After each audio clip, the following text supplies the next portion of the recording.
Shrimad Bhagavatam class 150. നമ്മളിന്ന് സ്കന്ധം 7 രണ്ടാമത്തെ അധ്യായമാണ് നോക്കുന്നത്. ഹിരണ്യകശിപുവിൻ്റെ ലോകപീഡനോദ്യമം. ഇപ്പം ഹിരണ്യകശിപുവിൻ്റെ എല്ലാം കാര്യം നമ്മൾ കഴിഞ്ഞതിൽ പറഞ്ഞിട്ടുണ്ട്. കൂടാതെ പ്രപഞ്ച സൃഷ്ടി രഹസ്യങ്ങളെല്ലാം വിവരിക്കുന്നിടത്ത് ബ്രഹ്മം തൊട്ട് കൂട്ടലിൽ പ്രപഞ്ച സൃഷ്ടി വിവരിക്കുന്നിടത്ത് നമ്മളിത് വിസ്തരിച്ച് സയൻസിലൂടെ പറഞ്ഞതാണ്. ഇവിടെ പറയുന്നത് ഇതുമായിട്ട് ബന്ധപ്പെട്ടുകൊണ്ട് ആത്മാവുമായിട്ട് ബന്ധപ്പെട്ട ചില കാര്യങ്ങൾ തന്നെ, ജനനം, മരണം, നമ്മളാരാണ്, ഈ കാര്യങ്ങളിലും തന്നെയാണ്. അതിൻ്റെ പിന്നിലുള്ള സയൻസാണ് വ്യക്തമാക്കി തരാൻ ഉദ്ദേശിക്കുന്നത്.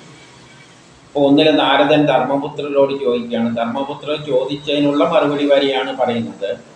വരാഹരൂപം ധരിച്ച ശ്രീഹരിയാൽ ഹിരണ്യാക്ഷൻ കൊല്ലപ്പെട്ടപ്പോൾ ഹിരണ്യകശിപു വളരെ ക്രോധത്താലും ദുഃഖത്താലുമെല്ലാം ദുഃഖിച്ചു, ക്ലേശിച്ചു. കാരണം സഹോദരനെല്ലാം മരിച്ചിരിക്കുന്നു. അപ്പോൾ ഭയങ്കര ദേഷ്യമുണ്ട്. എന്നിട്ട് 2 പറയുകയാണ്, ദേഷ്യത്തിൽ എന്ത് ചെയ്തു, ചുണ്ടെല്ലാം കടിച്ചമർത്തി പിടിച്ചുകൊണ്ട് ജ്വലിക്കുന്ന നേത്രത്തോടെ ആകാശത്തേക്ക് നോക്കി പറഞ്ഞു. ആകാശത്തിലേക്ക് നോക്കിയിരിക്കും. കാരണം അവിടെയാണല്ലോ ഒന്നകക്ഷി ഇരിക്കുന്നത്. അങ്ങോട്ട് നോക്കിയിരുന്നു കൊണ്ട് എവിടെ ഇരുന്ന് എങ്ങനെയാണോ പറഞ്ഞത്. 3 ഭീഷണമായ ദംക്ഷത്താലും ഉജ്ജ്വല ദൃഷ്ടിയാലും സഭാമധ്യത്തിൽ ശൂലം പൊക്കിപ്പിടിച്ച് അസുരരോടായിട്ട് പറഞ്ഞു. ചുറ്റും അസുരർ ഇരിക്കുന്നുണ്ട്. അവരുടെ യോഗത്തിൻ്റെ ഇടയ്ക്ക് വെച്ച് ഇദ്ദേഹം ശൂലവും ഉയർത്തിപ്പിടിച്ചുകൊണ്ടാണ് പറഞ്ഞത്. 4:5 അല്ലയോ സനകാദികളായ ദാനവന്മാരെ, ദൈത്യന്മാരോടും ദാനവന്മാരോടും പറയുകയാണ്, നിങ്ങൾ എൻ്റെ വാക്ക് ശ്രദ്ധിച്ച് കേൾക്കണം, എന്നിട്ട് അതിനനുസരിച്ച് പ്രവർത്തിക്കണം. 6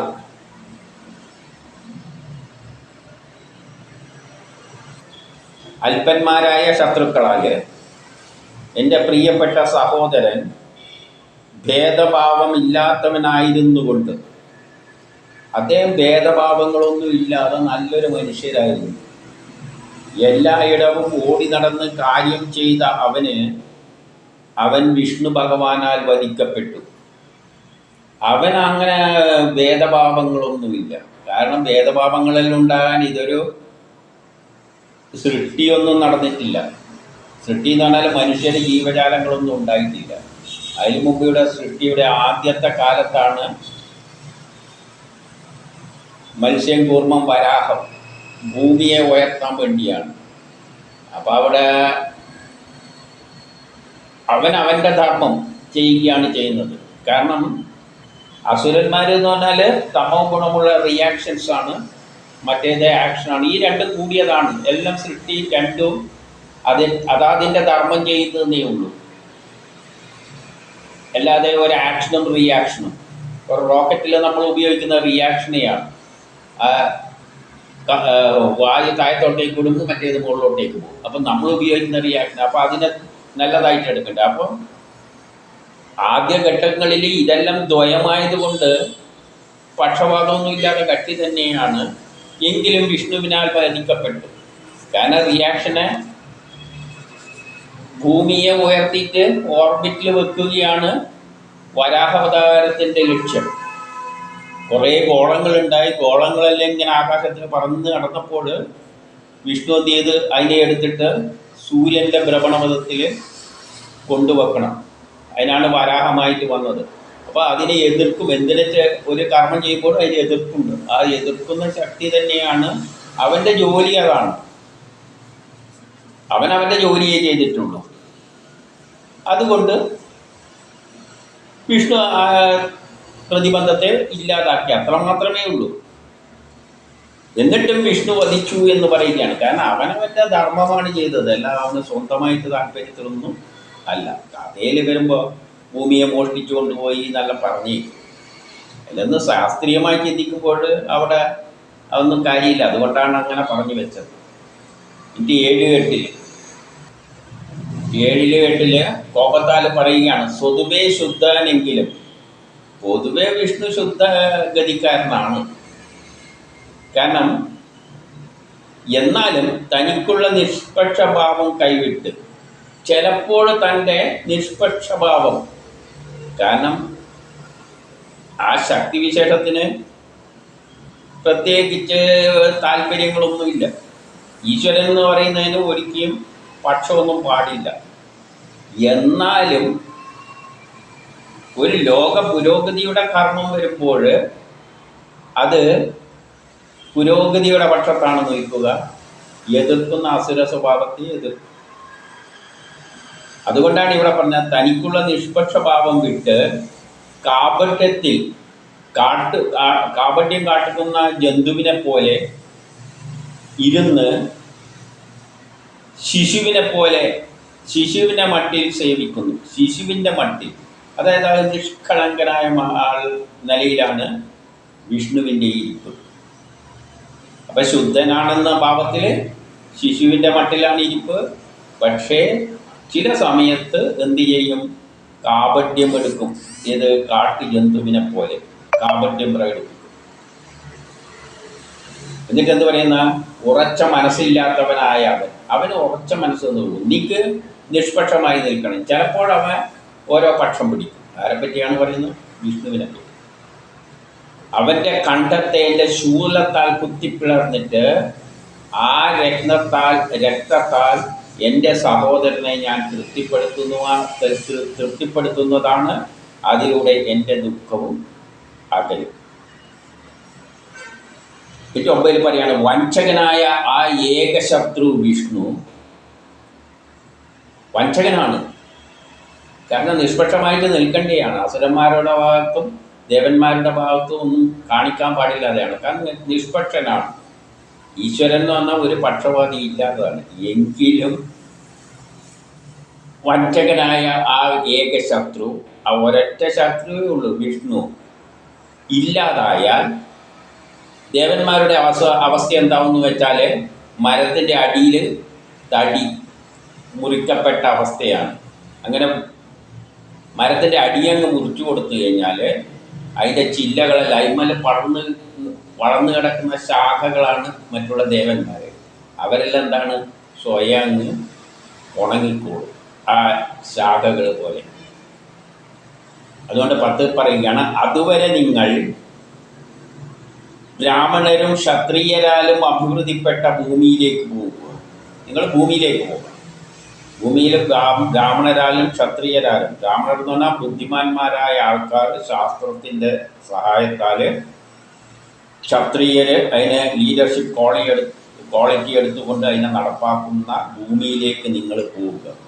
എന്നിട്ട് അവിടെ നടക്കുന്ന തപസ്, യാഗം മുതലായവയിൽ മുഴുകിയിരിക്കുന്നവരെ കൊന്നൊടുക്കുവിൻ. അപ്പം നിങ്ങളെ ജോലി എന്താണെന്ന് വെച്ചാൽ ഭൂമിയിൽ പോയിട്ട് അവിടെ നല്ല പുരോഗതിയെല്ലാം നടക്കുന്നുണ്ട്, അവന്മാരെല്ലാം അങ്ങ് തട്ടിക്കണം.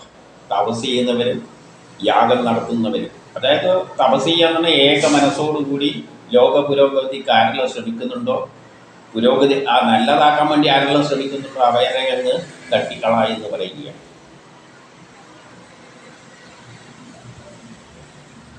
11 പറയാണ്, വിഷ്ണു എന്നത് ബ്രാഹ്മണരുടെ അനുഷ്ഠാനങ്ങളിൽ വേരൂന്നിയ യജ്ഞമാണ്. ബുദ്ധിമാന്മാർ ചെയ്യുന്ന യജ്ഞങ്ങളാണ് വിഷ്ണു ഇരിക്കുന്നത്. വിഷ്ണുവിൻ്റെ ഇരിപ്പപ്പോൾ എവിടെയാണ്? ബുദ്ധിമാന്മാർ ശാസ്ത്രത്തിൻ്റെ അടിസ്ഥാനത്തിൽ കണ്ടുപിടുത്തങ്ങൾ നടത്തി ലോകത്തെ മുന്നോട്ടേക്ക് നയിക്കുന്ന യജ്ഞം തന്നെയാണ് വിഷ്ണു. ധർമ്മമായി നിലനിൽക്കുന്നതും അവനാണ്. എന്താണ് ധർമ്മം? മനുഷ്യരുടെ ധർമ്മം എന്താണെന്ന് വെച്ചാൽ ലോകത്തെ മുന്നോട്ടേക്ക് നയിച്ച് ഒരു സുന്ദരമായ ലോകമുണ്ടാക്കുക. വിഷ്ണു വിഭാവനം ചെയ്ത വസുദേവ കുടുംബം. അപ്പം അതാണ് ധർമ്മം. ആ ധർമ്മത്തിൻ്റെ വഴിയിൽ അതിനെതിരായിട്ട് ആര് നിന്നാലും അവരെ വിഷ്ണു കൊല്ലും. അപ്പം ധർമ്മമാണ് വിഷ്ണു. ലോക പുരോഗതിക്കായിട്ട് പ്രവർത്തിക്കുന്ന യജ്ഞമാണ് വിഷ്ണു. ആ വഴിയിൽ നീങ്ങുന്നതാണ് ധർമ്മം. ഇപ്പം ലോകത്തെ പുരോഗതിയിലേക്ക് നയിക്കണം. അല്ലാതെ ആള് വലിച്ചു കെട്ടി പണ്ടത്തെ ഗോത്ര കാലഘട്ടത്തിലെ രാജകുടുംബത്തിൻ്റെ രാമൻ്റെ കാലഘട്ടത്തിലേക്കെല്ലാം കൊണ്ടുപോകാൻ ശ്രമിക്കുന്നത് തമോ ഗുണമാണ്. വിഷ്ണു അതിനെയെല്ലാം തരണം ചെയ്തിട്ടാണ് ഇവിടെ എത്തിച്ചിരിക്കുന്നത് നമ്മുടെ ഇന്നത്തെ കാലഘട്ടത്തിൽ. ഇനി എന്ത് വേണം? വസുദേവ കുടുംബത്തിലെത്തണം. മഹാഭാരത യുദ്ധത്തിലൂടെ, മൂന്നാം ലോകമഹായുദ്ധത്തിലൂടെ അതിനെ പിടിച്ച് രാമകാലഘട്ടത്തിലേക്കും പരശുരാമൻ്റെ കാലഘട്ടത്തിലേക്കെല്ലാം കൊണ്ടുപോകാൻ ശ്രമിക്കുന്നവർ തമോ ഗുണക്കാരാണ്. അപ്പം വിഷ്ണു ലോകത്തെ മുന്നോട്ടേക്ക് നയിക്കുന്നവർ തന്നെയാണ്. ആ യത്നം തന്നെയാണ് വിഷ്ണു, ആ വഴി തന്നെയാണ് ധർമ്മം. അവനെ ദേവ, ഋഷി, പിതൃ, ഭൂതഗണങ്ങൾ ആശ്രയഭൂതമാണ്. അവൻ ആശ്രയഭൂതമായിട്ടുള്ളത്. ഇവരെല്ലാം ആ വിഷ്ണുവിനെയാണ് ആശ്രയിക്കുന്നത്. വിഷ്ണു തന്നെ ഇവരിലൂടെയാണ് ആക്ട് ചെയ്യുന്നത്. അതിലൂടെ ദേവന്മാരിലൂടെയും ഋഷികളിലൂടെയും പിതൃക്കളിലൂടെയും അത്തരം ഭൂതഗണങ്ങളിലൂടെയെല്ലാം വിഷ്ണു മുന്നോട്ടേക്ക് ലോകത്തെ കൊണ്ടുപോകുന്നു. എന്നിട്ട് 12 പറയാണ്, ഏതൊരിടത്ത് ബ്രാഹ്മണൻ, പശുക്കൾ, വേദങ്ങൾ, വർണ്ണാശ്രമധർമ്മം, വൈദിക കർമ്മങ്ങൾ നടക്കുന്നുവോ അവിടെയെല്ലാം ചെയ്ത് ചുട്ടു ചാമ്പലാക്കുക. ബ്രാഹ്മണർ എന്ന് പറഞ്ഞാൽ ബുദ്ധിയുള്ള ജനങ്ങൾ ഉള്ള സ്ഥലം, പശുക്കൾ അതായത് സുഭിക്ഷത, വേദങ്ങൾ ശാസ്ത്രങ്ങളുള്ള സ്ഥലം. അപ്പോൾ എവിടെയെല്ലാം ലോകം പുരോഗമിക്കുക? ബുദ്ധിയുള്ളവർ, നല്ല വിഭവങ്ങളെല്ലാം ഉള്ളവർ സ്ഥലം, വേദങ്ങൾ ശാസ്ത്രങ്ങളുള്ള സ്ഥലം, വർണ്ണാശ്രമധർമ്മങ്ങൾ. മനുഷ്യര് 4 തരം ആശ്രമധർമ്മങ്ങളാണുള്ളത്.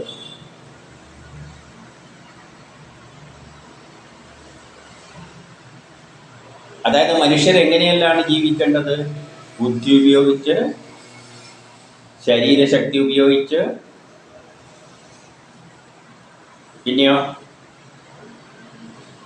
പഠിച്ചിട്ട് ബാക്കിയുള്ള സേവനങ്ങൾ. ഉദാഹരണമായിട്ട് ഒരു രാജ്യത്തെ സംബന്ധിച്ചിടത്തോളം ബുദ്ധിയുള്ളവരാണ് ശാസ്ത്രജ്ഞന്മാരും ചിന്തകരും നിയമസഭാ സാമാജികരും എന്നെല്ലാം പറഞ്ഞാൽ അവിടെയാണ് നിയമങ്ങൾ നിർമ്മിക്കുന്ന സ്ഥലം. രണ്ടാമത്തത് ക്ഷത്രിയരാണ്. അത് എന്ന് പറയുന്നത് ഏതിലൂടെയാണ്? ലോകത്തെ നയിക്കുന്ന ലീഡർഷിപ്പ് ക്വാളിറ്റി ഉള്ളവർ. അവരുണ്ടെങ്കിൽ നല്ല ലീഡേഴ്സ് ഉണ്ടെങ്കിൽ നേതാക്കൾ, ഭരണകർത്താക്കൾ ഉണ്ടാകും. ബാക്കിയുള്ള എല്ലാ ജോലിയും ചെയ്യുന്നവരാണ് വൈശ്യർ. അതായത് എൻജിനീയറിങ്, കൃഷി എല്ലാം ചെയ്യുന്നത്. പിന്നെ ചിലവർക്ക് സേവനത്തിലാണ് താല്പര്യം, അതാണ് ശൂദ്രർ. ഇവർ തന്നെ എങ്ങനെയാണ് വർക്ക് ചെയ്യുന്നത്? ഓരോ മനുഷ്യനും 4 ഘട്ടങ്ങളിലൂടെയാണ്. ബ്രഹ്മചര്യം, വാനപ്രസ്ഥം, ഗൃഹസ്ഥാശ്രമം, വാനപ്രസ്ഥം, സന്യാസം. മനുഷ്യർക്ക് ഓരോ ജീവിക്കും ഈ 4 ധർമ്മങ്ങളും പറഞ്ഞു വെച്ചിട്ടുണ്ട്. പഠിക്കുക, ബ്രഹ്മചര്യം എന്ന് പറഞ്ഞാൽ ബ്രഹ്മത്തെ മനസ്സിലാക്കുക. ഏറ്റവും വലിയ ജ്ഞാനം എന്താണ്? പ്രപഞ്ചം ഏതിൽ നിന്നുണ്ടായോ അത് വരെ പഠിക്കുക. ശാസ്ത്രലോകം അവിടെ എത്തിയിട്ടില്ല, അവിടെ എത്തിയപ്പോഴും ഇട്ടെറിഞ്ഞ് കളഞ്ഞുപോയി. ഈ വേദങ്ങളാണ് ബ്രഹ്മം എന്താണെന്ന് പഠിപ്പിക്കുന്നത്. അപ്പം ബ്രഹ്മം തൊട്ടുള്ള ജ്ഞാനമാണ് ബ്രഹ്മചര്യം. അത് കഴിഞ്ഞിട്ട് ഗൃഹസ്ഥാശ്രമം, കുടുംബമെല്ലാം പോറ്റി ലോക കാര്യങ്ങൾ, ലോക പുരോഗതിക്കായിട്ട് പ്രവർത്തിക്കും. പിന്നെ മക്കളെല്ലാം വലുതായി കഴിഞ്ഞ് കഴിഞ്ഞാൽ അവരെ ഏൽപ്പിച്ചുകൊണ്ട് പുതിയ തലമുറയാണ് അവർക്ക് വിട്ടുകൊടുത്തുകൊണ്ട് നമ്മൾ പിന്മാറുക. പിന്നെ ലോകം മാറിപ്പോയി, നമ്മളെ കാലഘട്ടമല്ല, അതിൽ നിന്നും പുരോഗമിച്ചു പോയി. അപ്പം നമ്മൾ അവർക്ക് വിട്ടുകൊടുക്കണം. അല്ലാതെ അവരെ പിന്നോട്ടേക്ക് തിരിക്കുകയല്ല വേണ്ടത്. അവർ മുന്നോട്ടേക്ക് പോകട്ടെ, ലോകം മുന്നോട്ടേക്ക് പോകുന്നതാണ് ധർമ്മം. പിന്നെ നമ്മൾ സന്യാസ, അവസാനം ജീവിതം വന്ന വഴിക്ക് തന്നെ പോയിക്കൊടുക്കുക. ഇതെല്ലാണ് ലോകം മുന്നോട്ടേക്ക് നയിക്കുന്ന പല ധർമ്മങ്ങൾ. അപ്പോൾ ഇതെല്ലാം അതിൻ്റെ അടിസ്ഥാനത്തിലാണ് വൈദിക കർമ്മങ്ങൾ. വൈദിക എന്ന് പറഞ്ഞാൽ വേദത്തിൽ പറഞ്ഞിരിക്കുന്ന തരത്തിൽ, സയൻസ് പറയുന്ന തരത്തിൽ കർമ്മങ്ങൾ ചെയ്യുക. സയൻസിൻ്റെ അടിസ്ഥാനത്തിൽ തന്നെയാണ് ലോകം പുരോഗമനം. അതാണ് വേദങ്ങളെ അടിസ്ഥാനം. വേദം സയൻസാണ്. അത്തരം കർമ്മങ്ങൾ ഇത്തരത്തിൽ എവിടെയെല്ലാം കർമ്മം നടക്കുന്നുവോ അവിടെയെല്ലാം ചെന്ന് ചുട്ടി ചാമ്പലാക്കാൻ പറഞ്ഞ് അസുരരോട് പറയുകയാണ്. അസുരരുടെ ജോലി എന്താണ്? ഏതൊരു കർമ്മവും ലോകത്തെ മുന്നോട്ടേക്ക് നയിക്കുന്ന ആര് പ്രവൃത്തി ചെയ്യുമ്പോഴും അതിനെ എതിർക്കുക. Every action there is equal and opposite reaction. ഒരു എതിർപ്പുണ്ടാവും. ആ എതിർപ്പിന് ചെയ്യുകയാണ് അസുരരുടെ കർമ്മം. നമ്മളൊരു പുതിയ റോഡ് വെട്ടുമ്പോഴാണെങ്കിലും എതിർക്കാൻ ആളുണ്ടാവും. അപ്പോൾ അതിനെ മറികടന്നുകൊണ്ടാണ് നമ്മൾ ലോകം മുന്നോട്ടേക്ക് പോകുന്നത്. എന്തിനിറങ്ങിത്തിരിക്കുമ്പോൾ ശത്രുതയുണ്ടാകും. അത് ന്യൂട്ടൻ്റെ 3rd ലോ പറയുകയാണ്, തമോ ഗുണം പറയുകയാണ്. അപ്പം അതിനെ മറികടന്നിട്ടേ നമുക്ക് മുന്നോട്ടേക്ക് പോകാൻ പറ്റുള്ളൂ. അപ്പോൾ അസുരരുടെ ജോലി എതിർക്കുക തന്നെയാണ്. എതിർപ്പും ആവശ്യം തന്നെയാണ്. എതിർപ്പില്ലെങ്കിൽ, രണ്ടുമില്ലെങ്കിൽ ലോകം തന്നെയില്ല. അതുകൊണ്ട് ഇവരുടെ ജോലി അതാണ്, പോയി എതിർക്കുക. ആരെങ്കിലും ലോകത്തെ മുന്നോട്ടേക്ക് നയിക്കാൻ ശ്രമിക്കുക, അവിടെയെല്ലാം ഒരു എതിർപ്പ് പ്രകടിപ്പിക്കുക. അപ്പോൾ അവിടെ ഒരു യുദ്ധമുണ്ടാകും. ആ യുദ്ധത്തിനെ മറികടന്ന് ഈ അസുരരെ കൊന്നിട്ടാണ് ലോകം മുന്നോട്ടേക്ക് പോകുന്നത്. ഇത് 13 പറയാം. ആസുരന്മാർ അത് കേട്ടതോടെ ആ ഉത്തരവിനെ ശിരസ വഹിച്ചുകൊണ്ട് ലോകജനങ്ങൾക്ക് പല വിദ്രോഹങ്ങളും ഏൽപ്പിച്ചു തുടങ്ങി. അവർ പോയിട്ട് ഇതേമാതിരി എല്ലാ നല്ല പ്രവർത്തനത്തിനെല്ലാം പാരവെക്കാൻ തുടങ്ങി.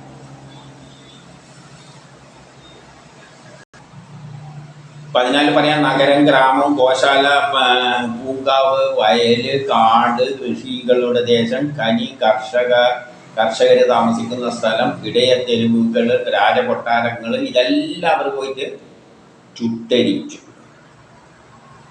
15 ചിലർ മൺവെട്ടിയെടുത്തിട്ട് മറ്റും കൊണ്ട് അണക്കെട്ടുകളും മതിൽക്കെട്ടുകളും തകർത്തു. വേറെ ചിലർ മഴുവെടുത്തിട്ട് മരങ്ങളെയെല്ലാം വെട്ടിമാറ്റി. വേറെ ചിലർ കമ്പുകളിൽ തീ വെച്ചിട്ട് കുടിലുകൾ കത്തിച്ചു. ഇന്നും ഇതെല്ലാം തന്നെയാണ് ലോക പുരോഗതിക്ക് എതിരായി നിൽക്കുന്നവർ ഇതെല്ലാം തന്നെയാണ് ചെയ്യുന്നത്. ഇതെല്ലാം ചെയ്യട്ടു. അപ്പോൾ അസുരന്മാർ അതെല്ലാം ചെയ്തു. എൻ്റെ 16 പറയാണ്. അങ്ങനെ അസുര ചക്രവർത്തിയുടെ കിങ്കരന്മാർ ലോക ജനതയെ പല വിധത്തിൽ ഉപദ്രവിച്ചു. ഈ സംഭവം ഉണ്ടായപ്പോൾ ദേവന്മാരെല്ലാം എന്ത് ചെയ്ത്, സ്വർഗത്തെയെല്ലാം ഉപേക്ഷിച്ചിട്ട് ഭൂമിയിൽ തന്നെ അങ്ങോട്ടും ഇങ്ങോട്ടും ആരും കാണാതെ രഹസ്യമായിട്ട് അങ്ങോട്ടും ഇങ്ങോട്ടും അലഞ്ഞു നടക്കാൻ തുടങ്ങി. 17 ഹിരണ്യകശിപു ദുഃഖത്തോടെ സഹോദരൻ്റെ ഉദയക്രിയകൾ ചെയ്ത ശേഷം സഹോദരപുത്രന്മാരെ ആശ്വസിപ്പിച്ചു. അവിടെ കിടന്ന ബന്ധുക്കൾ സഹോദരൻ്റെ പുത്രന്മാരെയും ഭാര്യയെയും അമ്മയെല്ലാം ആശ്വസിപ്പിച്ചു. സഹോദരൻ്റെ ഉദരക്രിയകളെല്ലാം ചെയ്തതിന് ശേഷം, ഉദകക്രിയകളെല്ലാം ചെയ്തതിന് ശേഷം എന്ത് ചെയ്തു? എല്ലാവരെയും പിന്നെ ആശ്വസിപ്പിക്കാൻ ശ്രമിച്ചു. ഈ ആശ്വസിപ്പിക്കുന്നതിലൂടെയാണ് വേദരഹസ്യങ്ങൾ പറഞ്ഞു തരുന്നത്. ആരാണ് പറഞ്ഞു തരുന്നത്? അസുരന്മാരാണ് പറഞ്ഞു തരുന്നത്. അപ്പോൾ അസുരന്മാർക്ക് എല്ലാ സത്യങ്ങളെല്ലാം അറിയാം. ദേവന്മാർക്കും അറിയാം, അസുരന്മാർക്കും. എല്ലാവരും പരസ്പരം, നാരദം മാത്രമൊന്നുമല്ല, അസുരന്മാരും ഈ പ്രപഞ്ച രഹസ്യങ്ങൾ മനസ്സിലാക്കിയവരാണ്. അപ്പോൾ ഇദ്ദേഹത്തിൻ്റെ സഹോദരന്മാരുടെ 9 പുത്രന്മാരുടെ, ഹിരണ്യാക്ഷൻ്റെ 9 പുത്രന്മാരുടെ പേര് പറയുകയാണ്. ശകുനി, ശംബരൻ, ദൃഷ്ടൻ, ഭൂതസന്താപനൻ, മൃഗൻ, കാലനാഭൻ, മഹാനാഭൻ, ഹരിശ്മശ്രു, ഉൽക്കപൻ എന്നിങ്ങനെ 7 പുത്രന്മാരാണ് ഉള്ളത്. 19 അവരെ ആശ്വസിപ്പിച്ച ശേഷം ഹിരണ്യകശിപു സുന്ദരമായ വാക്കുകളിലൂടെ അവരോടായിട്ട് പറഞ്ഞു. കുറച്ച് ശാന്തമായിട്ട് അവരെ സമാധാനിപ്പിച്ചുകൊണ്ട് പറയുകയാണ്. 20 അമ്മേ, സഹോദരൻ്റെ അമ്മയും, അതായത് ഇവരുടെ അമ്മ അവിടെയുണ്ട്, തിരി, വധു, സഹോദരൻ്റെ ഭാര്യയോട്, കുട്ടികളോട് വീരപുരുഷന്മാരെ കുറിച്ച് ദുഃഖിക്കുവാൻ പാടില്ല. ഇദ്ദേഹം വീരപുരുഷനാണ്. വീരപുരുഷന്മാർ മരിച്ചാൽ ദുഃഖിക്കാൻ പാടില്ല. ശത്രുവിൻ്റെ നേരെ പരാക്രമം കാണിച്ച്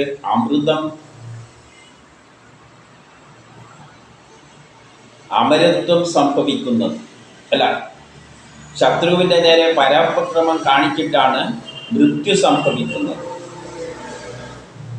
എഴുതിയാലുള്ള വായിക്കുമ്പോൾ തെറ്റുവരുന്ന. അപ്പം ശത്രുവിൻ്റെ നേരെ പരാക്രമം കാണിച്ചാണ് മൃത്യു സംഭവിക്കുന്നത്. അപ്പോൾ ഇയാൾ മരിച്ചിരിക്കുന്നത് യുദ്ധത്തിൽ ധീരമായിട്ട് അദ്ദേഹം ധർമ്മമെന്ന് ചിന്തിക്കുന്ന അതിനുവേണ്ടി യജ്ഞിച്ചിട്ട് വീരമൃത്യു വരിച്ചതാണ്. അത് ശ്ലാഘനീയമാണ്, അഭികാമ്യമാണ്. അങ്ങനെയാണ് മനുഷ്യർ ജീവിക്കേണ്ടത്. സ്വന്തം ധർമ്മത്തിന് വേണ്ടി നീതിമാൻ എന്ന നിലയിൽ പ്രവർത്തിച്ചിട്ട് ശരീരം വെടിയുന്നത് ധീരപ്രവർത്തിയിലാണ്. അത് അസുരന്മാരായാലും ദേവന്മാരായാലും. അസുരന്മാരുടെ ജോലി എന്താണ്? എതിർക്കലാണ്. അതുകൊണ്ട് അവരവരുടെ കർമ്മം തന്നെയാണ് ചെയ്യുന്നത്, അല്ലാതെ അദ്ദേഹത്തിൻ്റെ സ്വാർത്ഥതയ്ക്ക് വേണ്ടിയൊന്നുമല്ല. എന്നിട്ട് 21 പറയുകയാണ്,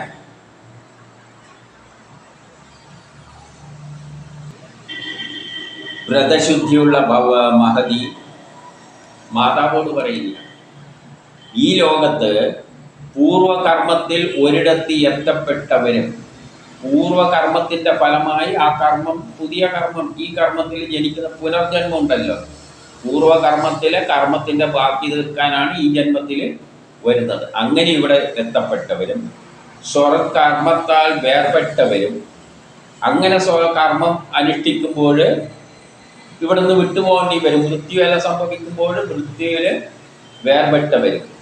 അപ്പോൾ കഴിഞ്ഞ ജന്മത്തിൽ ഇവിടെ വരുന്നു, കുറച്ചാളുകളായിട്ട് കൂട്ടുകൂടുന്നു, അതിനിടക്ക് ആ കർമ്മം ചെയ്യുമ്പോൾ മരിച്ചു പോകുന്നു. അപ്പം നിൽക്കുന്നതെല്ലാം തമ്മിലുള്ള ഒരുമിക്കൽ.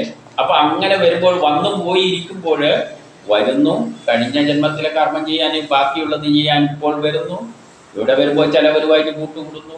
ആ കൂട്ടുകൂടുന്ന സമയത്ത് തന്നെ ചിലപ്പോൾ തൻ്റെ കർമ്മത്തിൻ്റെ ഫലമായിട്ട് മരണം സംഭവിക്കാം. അവരെല്ലാം ഒരുമിക്കുന്നത് എത്ര നേരത്തേക്കാണ്? തണ്ണീർ പന്തലിൽ എന്ന പോലെ അല്പനേരത്തേക്കേ ഉള്ളൂ. വെള്ളം കുടിക്കാൻ വേണ്ടിയിട്ട് നമ്മളെല്ലാം ഏതെങ്കിലും ഒരു ദൂര സ്ഥലത്ത് പോയി ജോലി ചെയ്യുകയാണ്. അപ്പോൾ അവിടെയും കുറച്ച് പേരുണ്ടാവും. വെള്ളം കുടിക്കാൻ ഹോട്ടലിൽ കയറും. അപ്പോൾ ഹോട്ടലുകാരനുമായിട്ടൊരു പരിചയം. അപ്പോൾ അവിടെ ഇരിക്കുന്നിടത്ത്, ചായ കുടിക്കാൻ ഇരിക്കുന്നിടത്ത് വേറെയും ചിലവർ വന്നേക്കാം. നമ്മളെ അപ്പോൾ അവർ പരിചയപ്പെടുന്നു. നമ്മളെ ജോലി കഴിഞ്ഞ് നമ്മളെ വഴി പോകുന്നു. ആ ബന്ധു അവിടെ ഇത്ര മാത്രമേ ഉള്ളൂ ബന്ധം. അങ്ങനെ കുറച്ച് നേരത്തേക്ക് ഈ ബന്ധമുള്ളൂ. എന്നിട്ട് 22 പറയാണ്, ആത്മാവ് അവിനാശിയാണ്. അപ്പം നമ്മൾ എന്ന് പറയുന്നത് ആത്മാവാണ്. ആത്മാവ് അവിനാശിയാണ്. ഇതെല്ലാം മുമ്പ് പറഞ്ഞ കാര്യങ്ങൾ തന്നെയാണ്. നിർമ്മലനാണ്. അപ്പം നമ്മളിലുള്ള ആത്മാവാണ് ഞാൻ. അത് അവിനാശിയാണ്, നിർമ്മലനാണ്. ദേഹാദികളിൽ നിന്നും അകന്നവനാണ്. ആത്മാവിന് ഈ ദേഹവുമായിട്ട് ഒരു ബന്ധവുമില്ല. ദേഹത്തിൽ കയറി ഇരിക്കുന്നുണ്ട് എന്നതിൽ കവിഞ്ഞ് ആ ദേഹവുമായിട്ട് ഒരു ബന്ധു അതിനില്ല.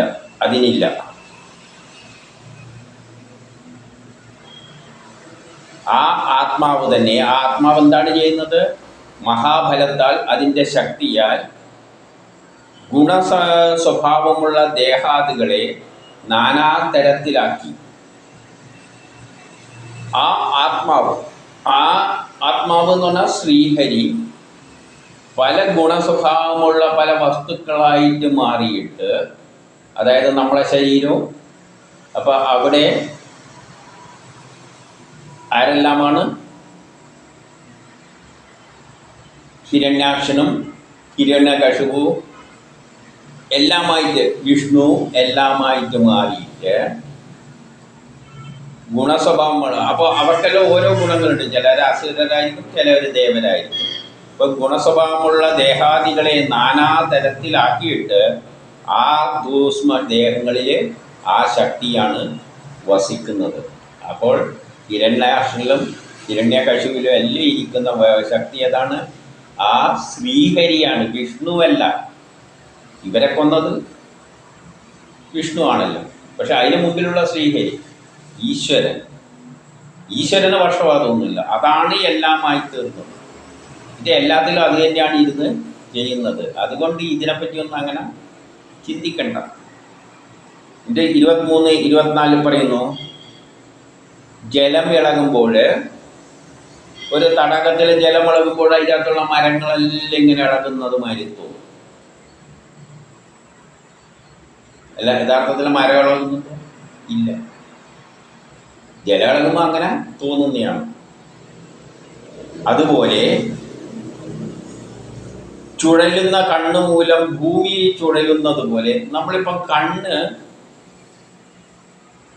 കുഴപ്പം കൊണ്ട്, അല്ലെങ്കിൽ നമുക്ക് ചിലപ്പോൾ തലയിട്ടുമ്പോഴല്ല, ഇപ്പം കണ്ണ് നമ്മളിങ്ങനെ അങ്ങോട്ടും ഇങ്ങോട്ടും നോക്കിക്കൊണ്ടിരിക്കുമ്പോൾ എല്ലാം നീങ്ങുന്ന മാതിരി ചിലപ്പോൾ തോന്നിയേക്കും. കണ്ണ് ചാഞ്ചാട്ടം കൊണ്ട് ദൂരെയുള്ള വസ്തുക്കൾ ചാഞ്ചാടുന്ന മാതിരി തോന്നാം, അല്ലെങ്കിൽ തലചുറ്റുണ്ടാകുമ്പോൾ നമുക്ക് ഭൂമി കറങ്ങുന്ന മാതിരിയെല്ലാം തോന്നാം. അതുപോലെ പ്രാപഞ്ചിക വിഷയങ്ങളിൽ മനസ്സ് ചുഴന്നിരിക്കുമ്പോൾ, ഈ പ്രപഞ്ചവുമായിട്ട് ബന്ധപ്പെട്ട കാര്യങ്ങളിൽ മനസ്സ് ഒട്ടിച്ചേർന്ന് നിൽക്കുമ്പോൾ ജീവാത്മാവിനും അതുപോലെ ദേഹസംബന്ധമല്ലാത്ത ആത്മാവ് ദേഹസംബന്ധമായിട്ട് തോന്നുന്നു. അപ്പോൾ ഈ ആത്മാവ് ഈ ദേഹത്തിൽ നിൽക്കുന്നത് കൊണ്ടാണ് ഈ ആത്മാവ് ദേഹവുമായിട്ട് ബന്ധപ്പെട്ടതാണെന്ന് തോന്നുന്നത്. യഥാർത്ഥത്തിൽ ഈ ആത്മാവിന് ദേഹവുമായിട്ട് ഒരു ബന്ധവുമില്ല. ഈ ദേഹത്തിൽ നിൽക്കുന്നത് കൊണ്ടാണ് അതെന്തായിട്ട് തോന്നുന്നത്, അത് ഈ ദേഹമാണ് ഞാനെന്ന് തോന്നുന്നത്. വെള്ളത്തിൽ ചെടിയുണ്ടോ എന്ന് ചോദിച്ചു കഴിഞ്ഞാൽ, മരങ്ങളുണ്ടോ എന്ന് ചോദിച്ചാൽ വെള്ളത്തിൽ മരമൊന്നുമില്ല, മരങ്ങൾ പുറത്താണ്. പക്ഷെ അതിൻ്റെ ബിംബമാണ് വെള്ളത്തിലുള്ളത്. അപ്പം വെള്ളത്തിലുള്ള മരത്തെ നമ്മൾ ബിംബമെന്ന് മനസ്സിലാക്കാതെ മരമായിട്ട് ചിന്തിച്ചു കഴിഞ്ഞാൽ വെള്ളം ഇളകുമ്പോൾ മരമാടുന്ന മാതിരി തോന്നും. യഥാർത്ഥത്തിൽ മരമാടുന്നുണ്ടോ? ഇല്ല. അതുപോലെ തന്നെ ഈ ആത്മാവ് പല ശരീരങ്ങളിൽ നിൽക്കുന്നുണ്ട്.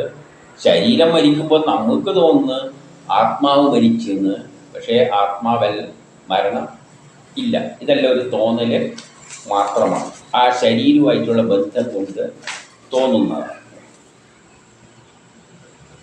25. ദേഹസംബന്ധമല്ലാത്ത ആത്മാവിന് ദേഹസംബന്ധമായിട്ട് അനുഭവപ്പെടുന്നു. ആ ആത്മാവിന് ഈ ദേഹവുമായിട്ട് ഒരു ബന്ധവുമില്ല.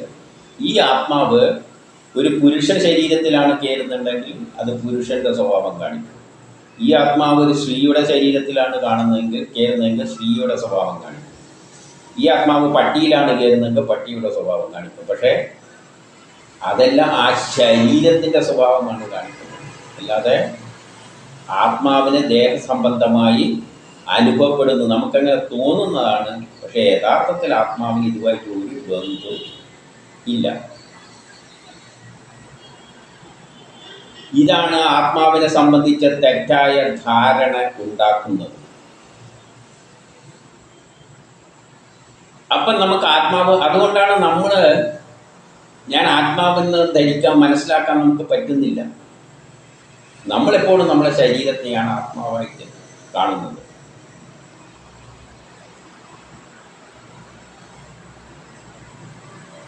പ്രിയ വസ്തുക്കളോട് വിയോഗവും, നമുക്ക് പ്രിയപ്പെട്ട വസ്തുക്കളോട് ജീവിതത്തിൽ എന്ത് പറ്റും? വിയോഗം സംഭവിക്കും. പിന്നെയോ അപ്രിയ വസ്തുക്കളോട് യോജിക്കുകയും ചെയ്യും. അപ്പം ജീവിതത്തിൽ നമ്മൾ എന്താണോ ആഗ്രഹിക്കുന്നത് അതൊന്ന് വളരെ ദൂരെയായിട്ട് തോന്നും. നമ്മൾ എന്താണോ വേണ്ടാത്തത് അതെല്ലാം നമ്മളെ കൂടെ വന്നുകൊണ്ടിരിക്കും. ദാരിദ്ര്യം, കഷ്ടപ്പാട് അതെല്ലാം നമ്മളെ കൂടെ തന്നെ കാണും. നമ്മൾ എന്താണോ ആഗ്രഹിക്കുന്നത് അത് കുറേ ദൂരെയായിട്ടും, അല്ലെങ്കിൽ വന്നാൽ തന്നെ പെട്ടെന്ന് തിരിച്ചു പോയി കളിക്കും ഈ മനക്ക്. പിന്നെയോ അതിലൂടെയാണ് കർമ്മബന്ധം ഉണ്ടാകുന്നത്. അതിൻ്റെ ഫലമായ അതനുഭവിക്കാൻ വേണ്ടിയിട്ടാണ് നാനാ യോനികളിൽ ചെന്നുപെടുന്നത്. ഈ ദുഃഖങ്ങളെല്ലാം അനുഭവിക്കാൻ വേണ്ടിയിട്ടാണ് പലതരം യോനികളിൽ ഈ ആത്മാവ് കയറിയിട്ട് പോയി ചേരുന്നത്. ആത്മാവ് പല യോനികളിൽ ജനിക്കും. എന്നിട്ട് എന്താണോ ആഗ്രഹിക്കുന്നത് അത് കിട്ടില്ല. ആഗ്രഹിക്കാതെ ഇഷ്ടമായി കിട്ടും. എന്നിട്ട് ആഗ്രഹിക്കുന്നത് എന്താണോ അതിനു വേണ്ടി ഓടി നടക്കും. ഇതാണ് മായ എന്ന് പറയുന്നത്. നമ്മുടെ ഉള്ളിൽ ഞാനെന്നൊരു ചിന്ത ഉണ്ടാക്കിയിട്ട് പിന്നെ തോന്നുന്ന ഏതിലോടായിരിക്കും ചിന്ത? നമുക്കുള്ളതിനെ പറ്റി ചിന്തയുണ്ടാവില്ല.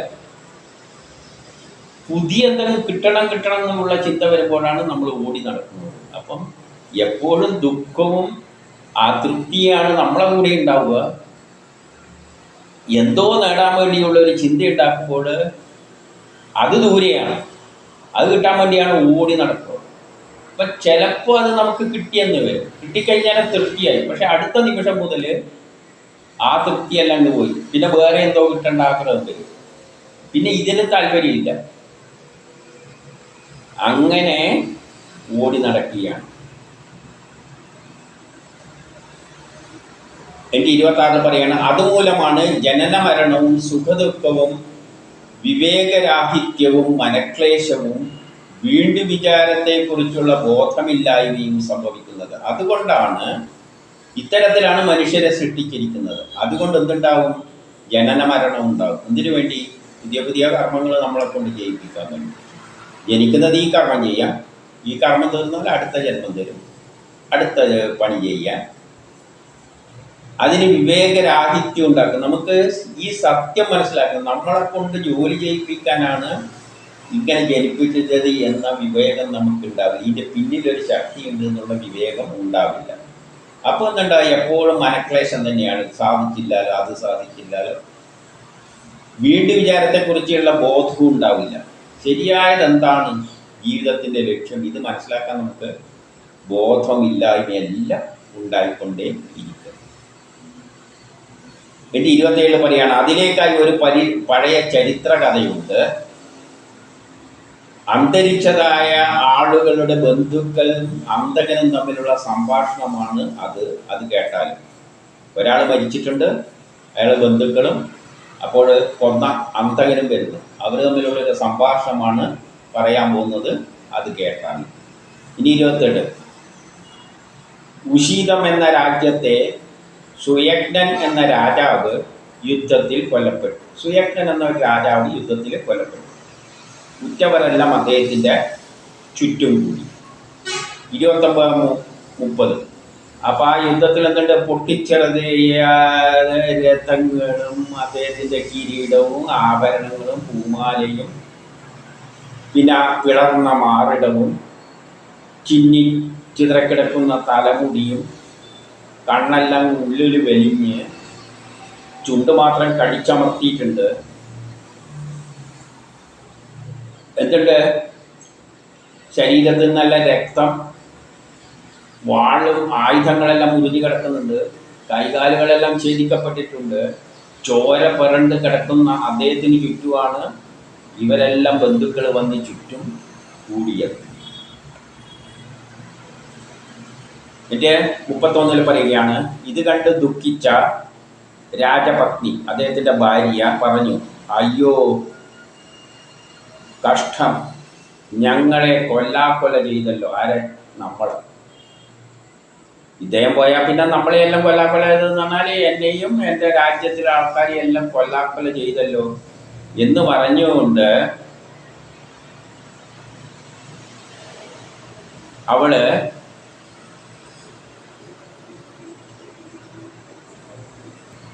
മാറത്തടിച്ചുകൊണ്ട് ആ കാൽക്കൽ വീണു. എൻ്റെ 32 ഉച്ചത്തിൽ കരഞ്ഞുകൊണ്ടും ഭർത്താവിൻ്റെ പാദകമലത്തിൽ മറ്റേ മുലത്തടത്തിലെ കുങ്കുമം കൊണ്ട് മറ്റേ നനവെല്ലാം ഉണ്ടാക്കിയിട്ട് മുറവിളിച്ചുകൊണ്ട്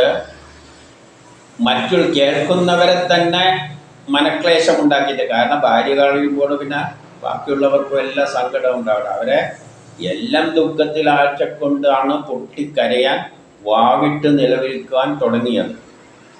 ആ മുടിയെല്ലാം പറിച്ച്, അതങ്ങനെയാണല്ലോ, മരിച്ച പിന്നെ മുടി കെട്ടാനൊന്നും നേരം ഉണ്ടായില്ല. എല്ലാം വാരി വിതറിക്കിടക്കുന്ന മുടികളെല്ലാം ആയിട്ട് അവൾ വാവിട്ട് വിലാപം തുടങ്ങി. എന്നിട്ട് പറയുകയാണ് 33, ഹേ കഷ്ടം,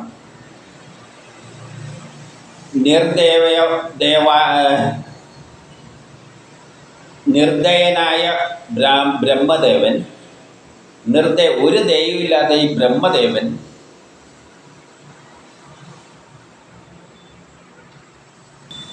ഞങ്ങളുടെ ദൃഷ്ടിക്ക് നോക്കി നിൽക്കാൻ പോലും കഴിയാത്ത തരത്തിലുള്ള അവസ്ഥയെ ഉണ്ടാക്കി. ഈ വീട് കിടക്കുന്ന എല്ലാം രക്തത്തിൽ കുളിച്ച് അങ്ങനെയെല്ലാം കിടക്കുന്ന ഭർത്താവിൻ്റെ രാജാവിൻ്റെ അവസ്ഥ നോക്കി നിൽക്കാൻ പറ്റാത്ത അവസ്ഥയിലേക്കാണ് ഈ ബ്രഹ്മദേവൻ നമ്മളെ കൊണ്ട് എത്തിച്ചിരിക്കുന്നത്. പണ്ട് ഈ ദേശവാസികൾക്കെല്ലാം ജീവവൃത്തി ഉണ്ടാക്കി കൊടുത്തിരിക്കുന്ന രാജാവാണ്. ഇവിടെ കിടക്കുന്ന ഈ ആൾക്കാർ, ചുറ്റും കൂടിയിരിക്കുന്ന ആൾക്കാരെല്ലാം ആ ദേശത്തിലെ ദേശവാസികളെല്ലാം, അവർക്കെല്ലാം ജീവവൃത്തി ഉണ്ടാക്കിക്കൊടുത്ത, തൊഴിലുകളും ജോലികൾ ജീവിക്കാനുള്ള അവസരങ്ങളെല്ലാം ഉണ്ടാക്കിക്കൊടുത്ത നല്ലൊരു രാജാവാണ്. എന്നിട്ട്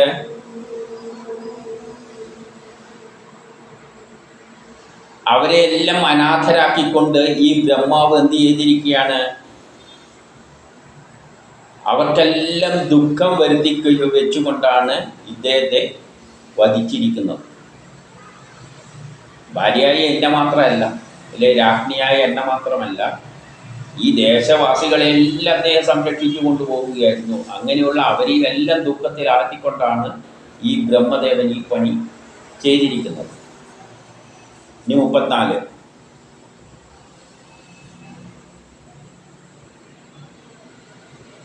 ഇനി ഭൂപാലകനും സൗഹൃദ സമ്പന്നനുമായ ഭൂമിയെ പാലിച്ച വ്യക്തിയാണ് ഈ രാജാവ്. അത്രയും നല്ല രാജാവാണ്. ഭൂപാലകനും സൗഹൃദ സമ്പന്നനുമാണ്. എല്ലാവരും സുഹൃത്ത് ബന്ധമെല്ലാമുള്ള നല്ലൊരു രാജാവാണ്. അങ്ങില്ലാതെ ഞങ്ങളെങ്ങനെയാണ് ഇനി കഴിഞ്ഞുകൂടുക? ഇത്രയും നല്ലൊരു രാജാവാണ് മരിച്ച്. ഇനിയിപ്പോൾ അങ്ങേരില്ലാത്ത സ്ഥിതിക്ക് നമ്മളെ കാര്യം പോക്കാണ് എന്ന് പറയുന്ന പോലെ അങ്ങില്ലാതെ ഞങ്ങളെങ്ങനെ കഴിഞ്ഞുകൂടും? ഏതൊരിടത്തേക്കാണോ അങ്ങ് പോകുന്നത് അവിടേക്ക് ഞങ്ങളെയും കൂടെ എന്ന് പറഞ്ഞാൽ അങ്ങയുടെ പാദത്തെ പിന്തുടരുന്നവരെയും കൂടി അങ്ങ് വരുവാൻ അനുവദിക്കണം. ഇവർ കരയുന്നത് ഇങ്ങനെയാണ്. ഇത് പറഞ്ഞിട്ടാണ് കരയുന്നത്. അങ്ങില്ലാതെ നമുക്കൊന്നും ഇനി ജീവിക്കാൻ പറ്റില്ല. അതുകൊണ്ട് അങ്ങ് എവിടെയാ പോകുന്നതെന്ന് വെച്ചാൽ അങ്ങയുടെ പാദത്തെ പിന്തുടരുന്നവരെ എല്ലാം അങ്ങ് കൂടെ കൂട്ടണമെന്ന് വിളിച്ചു പറഞ്ഞുകൊണ്ടാണ് കരയുന്നത്. ഇനി 35 മരിച്ച ഭർത്താവിനെ കെട്ടിപ്പിടിച്ച് ഇപ്രകാരം വിലപിക്കുന്ന രാജഭക്തിമാർ ശവസംസ്കാരത്തെ സമ്മതിക്കാതെ ഇരുന്നു. അങ്ങനെ സൂര്യനും അസ്തമിച്ചു. ശവസംസ്കരിക്കാനൊന്നും അനുവദിച്ചില്ല. കാരണം അവരെയും കൂടിയും കൂട്ടാൻ കൊണ്ടുപോകണമെന്ന് പറഞ്ഞുകൊണ്ട് നിലവിളിക്കുകയാണ്.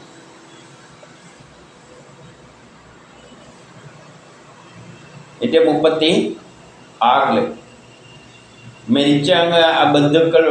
മരിച്ച ആളുടെ ബന്ധുക്കളുടെ നിലവിളി കേട്ട യമധർമ്മ രാജാവ്, ഇപ്പം യമധർമ്മ രാജാവാണല്ലോ, യമനാണല്ലോ കഴുത്തിന് കയറി വിട്ടിട്ട് കിങ്കരന്മാർ വന്നിട്ട് കൊണ്ടുപോകുന്നത്. അപ്പം യമധർമ്മ രാജാവ് ഇതറിഞ്ഞു.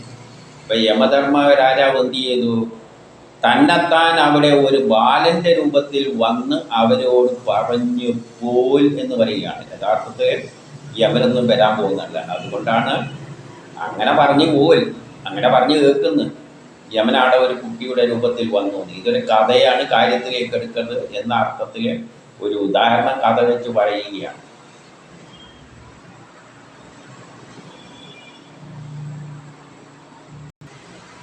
എന്നിട്ട് അദ്ദേഹം പറയുകയാണ്, ആ കുട്ടി പറയുകയാണ്, ഇവനൊരു കുട്ടിയായിട്ടാണ് വന്നത് യമരാജൻ. എന്തിനു വേണ്ടിയിട്ടാണ്? ഇവിടെ കരയുന്നവരെല്ലാം വലിയ ആൾക്കാരാണ്. ഇപ്പോൾ വയസ്സുകൊണ്ട് മുന്തിയവരും, അതായത് നല്ല പ്രായമുള്ള ആൾക്കാരാണ് ഈ കരയുന്നത്. പിന്നെയോ ലോകമുറയെ അറിഞ്ഞവരുമാണ്. ലോകത്ത് നടക്കുന്ന സംഭവങ്ങളെല്ലാം കണ്ടറിഞ്ഞവരാണ്. എന്താണ് ലോകത്ത് നടക്കുന്ന സംഭവവികാസങ്ങൾ? ജനിച്ചാൽ എല്ലാവരും മരിക്കും. ഈ രാജാവ് മാത്രമൊന്നുമില്ല, എല്ലാവരും മരിക്കും. ഇത് കണ്ടറിഞ്ഞവരായിട്ടും അറിവില്ലാത്തവരായിട്ട് ഇതെല്ലാം ലോകത്തിൽ നടക്കുന്ന കാര്യങ്ങൾ എല്ലാവരും കാണുന്നുണ്ട്, ജനിച്ചാൽ മരിക്കുന്നത്. അപ്പോൾ ഇത് കണ്ടിട്ട് പോലും അറിവില്ലാത്തവരായിട്ടാണ് ഇങ്ങനെ നിലവിളിക്കുന്നത്. മരിച്ച ആളപ്പരം കൂടെ പോകണം. ഇതെല്ലാം നടക്കുന്ന കാര്യമാണ്. അപ്പം മരിച്ചു കഴിഞ്ഞാലും വിവേകം പെട്ടെന്നുള്ള അവസരത്തിൽ ശരിയായി ചിന്തിക്കാനും ശാസ്ത്രീയമായിട്ട് ചിന്തിക്കാനൊന്നും പറ്റിയില്ല എന്ന് വരും. അപ്പം ഇവരുടെ അറിവില്ലായ്മ കാണുമ്പോൾ അതിശയം തോന്നുന്നു. എങ്ങു നിന്ന് ആഗതനായോ അവിടേക്ക് തന്നെ പോകുന്ന മനുഷ്യരുടെ കാര്യം, മനുഷ്യരെവിടെ നിന്നാണോ വന്നാൽ അവിടത്തേക്ക് തന്നെ തിരിച്ചു പോകുന്നത് എല്ലാവർക്കും കാണുന്നതാണ്. എല്ലാവർക്കും മനുഷ്യർക്കും ബാധകമാണ് എന്നത് സത്യമാണ്. എല്ലാവരും വന്നാൽ ഒരാൾ വന്നിടത്തേക്ക് തന്നെ പോകും.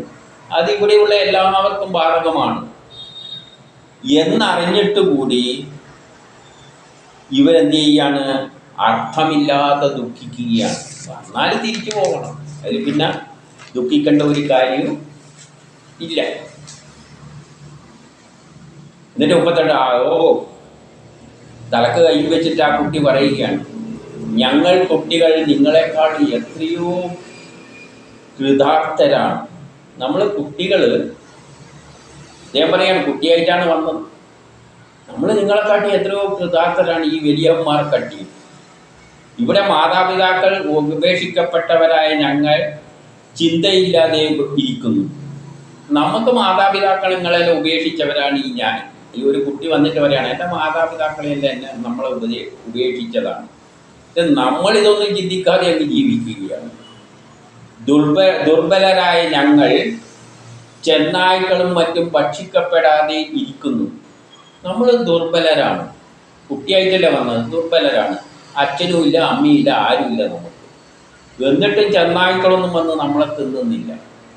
എങ്ങനെയെന്നാൽ ഗർഭത്തിലെ ശിശുവിനെ ആരെ രക്ഷിക്കുന്നുവോ, ഗർഭത്തിലുള്ള ശിശുവിനെ ആരാണ് രക്ഷിക്കുന്നത്?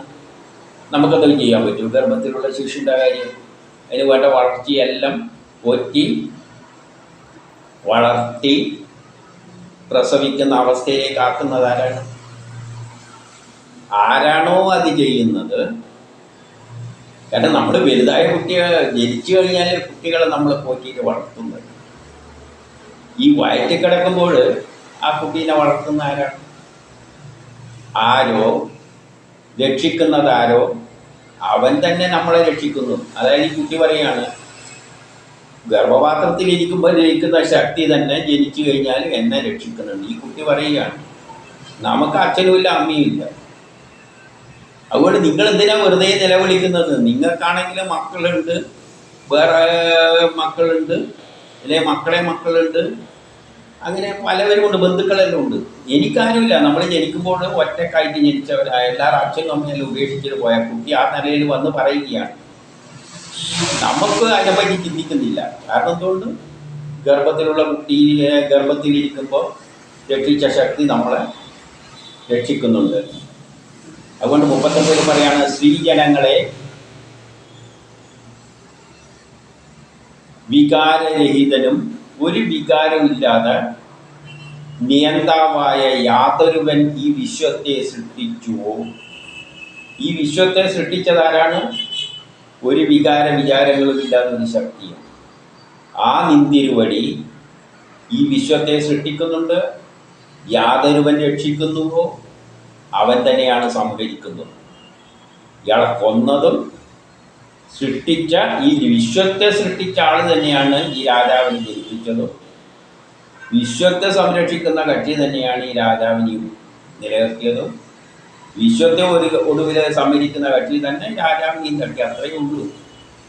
ചരാചരങ്ങളെല്ലാം അവൻ്റെ കളിപ്പാട്ടങ്ങളാണ്. ഇവിടെ ഉണ്ടാകുന്ന ഈ വിശ്വത്തെ സൃഷ്ടിച്ച അവനെ സംബന്ധിച്ചിടത്തോളം ഇവിടെയുള്ള എല്ലാ ജീവജാലങ്ങളും, ഇവിടെയുള്ള എല്ലാം അവൻ്റെ കളിപ്പാട്ടങ്ങളാണ്. അതിനെ ചിലപ്പം തകർക്കും, ചിലപ്പം സംരക്ഷിക്കും. അതിനുള്ള അധികാരമെല്ലാം അവനുണ്ട്.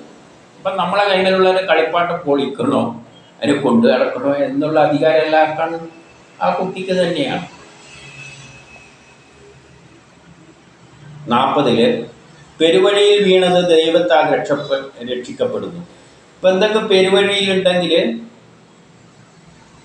അത് ദൈവമാണ് രക്ഷിക്കുന്നത്. എന്നാൽ വീട്ടിൽ കിടക്കുന്ന ഒന്ന് ദൈവത്താൽ ഉപേക്ഷിതമായ നശിച്ചു പോകും. അപ്പം വഴിയിൽ കിടക്കുന്നത് ഒന്ന് ചിലപ്പം രക്ഷപ്പെടും. എന്നാൽ വേട്ടയിൽ സുരക്ഷിതമായി കിടക്കുന്നത് ചിലപ്പോൾ ദൈവത്തിൻ്റെ കൃപയിലേക്ക് നശിച്ചു പോകും. വീട്ടിൽ സുരക്ഷിതമായിട്ട് കിടക്കുന്നതാണ്. പെരുവഴിയിൽ ഇപ്പോൾ തവളക്കുട്ടിയുണ്ടെന്ന് വെച്ചോ, പാമ്പെല്ലാം ഉള്ള സ്ഥലമാണ്, സുരക്ഷിതമൊന്നുമല്ല. പക്ഷേ അത് ചിലപ്പോൾ സുഖമായിട്ട് ജീവിച്ചു പോകും. ചിലപ്പോൾ വീട്ടിൻ്റെ അകത്താണ്, പാമ്പൊന്നും തരില്ല. പക്ഷേ ചിലപ്പോൾ ആ കുട്ടി എന്തായിരിക്കാം നാളെ ചത്ത് കിടക്കുന്നതാണ്. കാരണം എന്തുകൊണ്ട്? ആ ഈശ്വരൻ അതിന് അത്രയും ആയുസ് കൊടുത്തിട്ടുള്ളൂ. അതുകൊണ്ട് സുരക്ഷിതത്വം പെരുവഴിയിലാണോ വീട്ടിലാണോ എന്നൊന്നും ചിന്തിച്ചിട്ട് ഒരു കാര്യമില്ല. അതുകൊണ്ടാണ് വയസ്സാം കാലത്ത് വീട് വിട്ടിട്ട് ഇറങ്ങാൻ പറയുന്നത്. വാനപ്രസ്ഥം പിള്ളേരെ ഏൽപ്പിച്ചിട്ട് പോയിക്കോണം. വാനപ്രസ്ഥം സന്യാസം. വയറ്റിൽ നിന്നപ്പോൾ സംരക്ഷിച്ച മാതിരി അത് സംരക്ഷിച്ചോളും. നമുക്ക് ആരെ സംരക്ഷണമൊന്നും വേണ്ട. ഇതെല്ലാം ഒരു ഭയമാണ്, മിഥ്യാധാരണയാണ്. നമ്മൾ വീടും വിട്ടി ഇറങ്ങെല്ലാം വിട്ടിറങ്ങി സ്വതന്ത്രമായിട്ട് അങ്ങനെ നടക്കുകയാണെങ്കിൽ തിന്നാനുള്ളിൽ എവിടെ നിന്നെങ്കിലും കിട്ടും. അതൊരു പാടയില്ല. ജീവിക്കാനുള്ള ചെറിയ ജീവൻ നിലനിർത്താനുള്ള സാധനമെല്ലാം പെട്ടെന്ന് കിട്ടും. കിടക്കാനാണെങ്കിൽ നല്ല സുഖമായ സ്ഥലമുണ്ട്. കടപ്പുറത്ത് പോയി കിടന്നു കഴിഞ്ഞാൽ എന്ത് നല്ല സുഖമായിരിക്കും.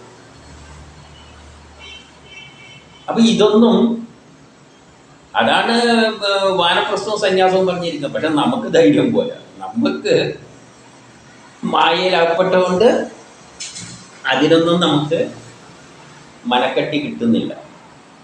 അതുകൊണ്ട് വീട്ടിലിരുന്നതുകൊണ്ട് രക്ഷയൊന്നുമില്ല. കാട്ടിൽ നാഥനില്ലാതെ അലയുന്നവൻ പോലും ദൈവത്താൽ ഒരു ദോഷമില്ലാതെ രക്ഷിക്കപ്പെടുന്നു. വീട്ടിൽ സുരക്ഷിതമായാലും ദൈവം ഉപേക്ഷിച്ചാൽ ജീവിക്കില്ല. ഇപ്പൊ കാട്ടിൽ പോയാലും ദൈവം വിചാരിക്കുന്ന മാതിരിയേ നടക്കുകയുള്ളൂ. പിന്നെ ഒരു 20 വർഷം ജീവിക്കണമെന്നാണെങ്കിൽ ഒരു 50 വയസ്സിൽ വീട്ടിൽ നിന്ന് ഇറങ്ങിയാലും കാട്ടിൽ പോയാൽ ഒരു 100 വർഷം വരെ ജീവിക്കാനാണ് വിധിയെങ്കിൽ ഒരു മൃഗവും പിടിക്കാൻ പോകുന്നില്ല. 100 വർഷം ജീവിക്കും. നേരെ മറിച്ച് വീട്ടിലാണെങ്കിൽ 50 വയസ്സായാലും എന്ത് തന്നെ ഡോക്ടർമാരെ തന്നെ ഒരു വീട്ടിൽ പോസ്റ്റ് ചെയ്താലും ഒരു മെഡിക്കൽ ഷോപ്പ് വീട്ടിൽ തുടങ്ങിയാലും 50 വയസ്സ് കഴിഞ്ഞിട്ട് 51-ാമത്തെ വയസ്സ് വരെ ആയുസുള്ളൂ എങ്കിൽ അവനെ രക്ഷിക്കാനൊന്നും പറ്റില്ല. അതുകൊണ്ട് വീട് സുരക്ഷിത, ഇതിലൊന്നും ഒരു കാര്യമില്ല. ഇതാരാണ് പറഞ്ഞത്? അസുരനാണ് പഠിപ്പിക്കുന്നത്, ദേവന്മാരല്ല. പിന്നെ 41 ലിംഗശരീരത്തെ അടിസ്ഥാനമാക്കിയുള്ള കർമ്മങ്ങൾക്കായി ഓരോ കാലത്തും ഭൗതിക ശരീരങ്ങളോടെ ജീവരാശികൾ ഉണ്ടാകുന്നു. ഓരോ കർമ്മം ചെയ്യാൻ വേണ്ടിയിട്ടാണ് ഈ ഓരോ ലിംഗശരീരങ്ങൾ ഉണ്ടാക്കി വരുന്നത്. പല ലിംഗങ്ങളായിട്ട്, ചിലപ്പോൾ ആണായിട്ട്, ചിലപ്പോൾ പെണ്ണായിട്ട്, അല്ലെങ്കിൽ ചിലപ്പം ആൺപട്ടിയായിട്ട്, അല്ലെങ്കിൽ പെൺപട്ടിയായിട്ട്, ഇങ്ങനെയെല്ലാം ജീവൻ എടുക്കുന്നത്, ജീവരാശികൾ ഉണ്ടാകുന്നത് കർമ്മങ്ങൾ ചെയ്യാൻ വേണ്ടിയാണ്. നമ്മൾ ഓരോ കർമ്മം ചെയ്യാനാണ് ജനിപ്പിച്ചിരിക്കുന്നത്. ആ കർമ്മം തീരുന്നവരെ നമ്മളെ ആർക്കും തട്ടുമൊന്നുമില്ല. ആർക്കും നമ്മളെ ഒന്നും ചെയ്യാൻ പറ്റില്ല. അങ്ങനെ ജീവരാശികൾ ഉണ്ടാകുന്നു, പിന്നെ ഇല്ലാതാവുകയും ചെയ്യുന്നു. ആ ശരീരം പിന്നെ ഇല്ലാതെയാകും. അപ്പം ഓരോ ശരീരം സ്വീകരിച്ചിട്ട് ആത്മാവിന് വരും കർമ്മം ചെയ്യാനായിട്ട്. ഏതൊന്ന് തോന്നുന്ന ശരീരം എടുക്കും, പട്ടിയിലോ പൂച്ചയിലോ ആത്മാവ്. ആ ആത്മാവാണ് വന്ന് പട്ടിയിലോ പൂച്ചയിലോ കയറിയിട്ട് ഓരോ ജീവരാശികളായിട്ട് മാറുന്നു. ആവശ്യം കഴിയുമ്പോൾ ശരീരം മരിക്കുന്നു. എങ്കിൽ ആത്മാവ് ആ ശരീരത്തിൽ സ്ഥിതനെങ്കിലും ജനന മരണാദികൾ അതിനില്ല. എന്നാൽ ഈ കയറുന്ന ആത്മാവിന് ശരീരം നശിച്ചാലും അത് നശിക്കുന്നില്ല. അപ്പം അതിന് ജനനവുമില്ല, മരണവുമില്ല. ഒരു കാസറ്റ്, ഒരു കമ്പ്യൂട്ടർ വാങ്ങിയാൽ അതിൻ്റെ അകത്തൊരു സോഫ്റ്റ്വെയർ ആഡ് ചെയ്യുന്നതാണ് ആത്മാവെന്ന് ചിന്തിച്ചാൽ ആ സോഫ്റ്റ്വെയറിന് മാറ്റമൊന്നുമില്ല. സോഫ്റ്റ്വെയർ അതിൻ്റെ അകത്ത് ആഡ് ചെയ്യും. കമ്പ്യൂട്ടർ മോശമാകുമ്പോൾ എടുത്ത് ദൂരെ കളയും, ചിലപ്പം കത്തിച്ചൊന്നും വരും. പക്ഷേ സോഫ്റ്റ്വെയർ എവിടെയുണ്ട്? ഈ CD-യിലുണ്ട്. വേറൊരു കമ്പ്യൂട്ടർ ആകുമ്പോൾ ഇതെടുത്ത് അതിൻ്റെ അകത്ത് ഇട്ടോളൂ. അത്ര മാത്രമേ ഉള്ളൂ. അതുകൊണ്ട് അതിന് ജനന മരണാദികളില്ല. 42 ഈ ദേഹം ആ ആത്മാവിനെ കുറിച്ചുള്ള വസ്തുനിഷ്ഠമായ ജ്ഞാനത്തിൻ്റെ അഭാവത്താൽ ഈ ദേഹത്തിന് ആ ഉള്ളിലുള്ള അങ്ങനെയുള്ള ആത്മാവിൻ്റെ ശരിയായ ജ്ഞാനമില്ലാതെ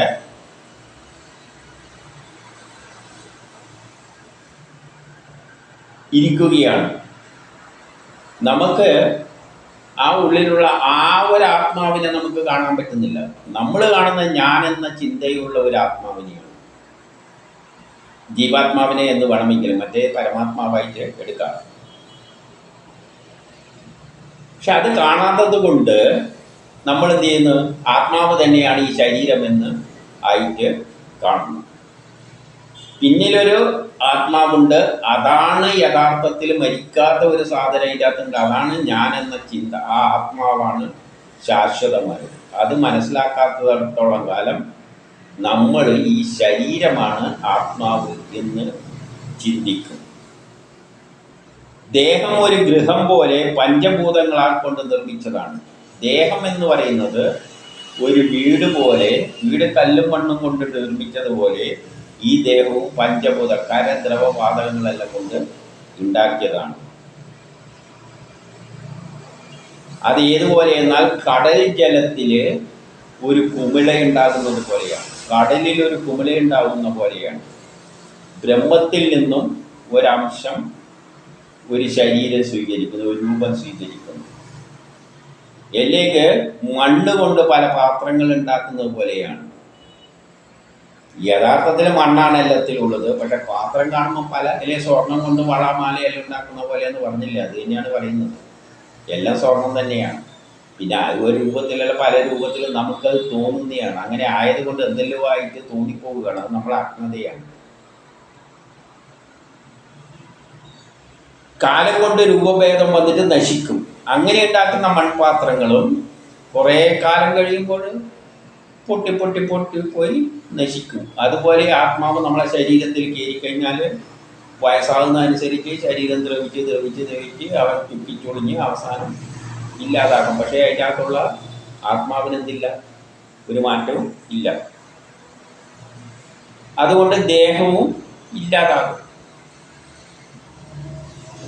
43 മരുത്തടിയിൽ പിടിച്ച അഗ്നി അതിൽ നിന്നും ഭിന്നം എന്ന പോലെ. ഒരു മരത്തിൽ തീ പിടിച്ചാൽ ആ തീ വേറെ തന്നെ മരത്തിൽ നിന്ന് വേറെ ആയിട്ട് നിൽക്കും. അതുപോലെ ശരീരത്തിൽ കിടക്കുന്ന വായു ശരീരത്തിൽ നിന്ന് വേറിട്ടാണ് നിൽക്കുന്നത്. നമ്മൾ ശ്വസിക്കുന്ന വായു അത് ശരീരത്തിൽ എവിടെയല്ലോ പോയിട്ട് പിന്നെ തിരിച്ചിട്ട് അതേപോലെ പുറത്തേക്ക് പോകുന്നുണ്ട്. അപ്പം വായു എന്ന രൂപത്തിൽ അത് ചിലപ്പോൾ ഹൈഡ്രജനും കാർബൺ ഡയോക്സൈഡ് എല്ലാം വായു ആണല്ലോ. അത് ശരീരവുമായിട്ട് ബന്ധമില്ലാത്തതുപോലെ, ആകാശം ഒന്നിനോടും ചേരാത്തതുപോലെ ആത്മാവും ശരീരത്തിൽ നിന്നും വേറിട്ട് നിൽക്കുന്നു. നമ്മുടെ ആത്മാവ് ശരീരത്തിൽ നിന്ന് എപ്പോഴും വേറിട്ട് നിൽക്കുകയാണ്. അപ്പോൾ ശരീരവും ആത്മാവും ഒന്നാണെന്ന് ചിന്തിച്ചു പോകരുത്. ഇനി 44 അതുകൊണ്ട് അറിവില്ലാത്ത സ്ത്രീകളെ, നിങ്ങളെ ആരെക്കുറിച്ച് വ്യസനിക്കുന്നുവോ, അതുകൊണ്ട് ഈ കൊച്ചു ബാലൻ അവിടെ കിടന്ന് കരയുന്ന സ്ത്രീകളോട് പറയുകയാണ്, നിങ്ങൾ ആരെക്കുറിച്ച് വ്യസനിക്കുന്നുവോ ആ സുയഞ്ഞൻ ഇതാ കിടക്കുന്നു. അയാളിത് ഇവിടെ കിടക്കുന്നു. നിങ്ങൾ കരയുന്ന ആളിവിടെ കേൾക്കുന്നു. ഇവനിൽ നിങ്ങളിപ്പോൾ വ്യസനിക്കുന്ന വ്യക്തി അവിടെയുണ്ട്, മരിച്ചിട്ട് കിടക്കുന്നുണ്ട്. പക്ഷേ ഇവനിൽ ഏതൊരാൾ കേൾക്കുകയും മറുപടിയും ചെയ്തിരുന്നുവോ അവനെ ഒരിക്കലും കാണാൻ കഴിഞ്ഞിട്ടില്ല. നിങ്ങൾ ഈ ശരീരമേ കാണുന്നുള്ളൂ. പക്ഷേ നിങ്ങളിവിടെ കിടന്നിട്ട് കരയുന്നതും ഒരു കാലത്ത് മറുപടി പറയുന്നതുമായ ആ സംഗതി ഇപ്പം ഇതിൻ്റെ അകത്തില്ല. നിങ്ങൾ കരയുന്ന ആളിപ്പോൾ ഇവിടെ കിടക്കുന്നുണ്ട്. പക്ഷെ പണ്ട് എന്തെങ്കിലും കരയോ പറയുകയോ ചെയ്താൽ അതിന് മറുപടി പറയുക, കേൾക്കി മറുപടി പറയുന്നു.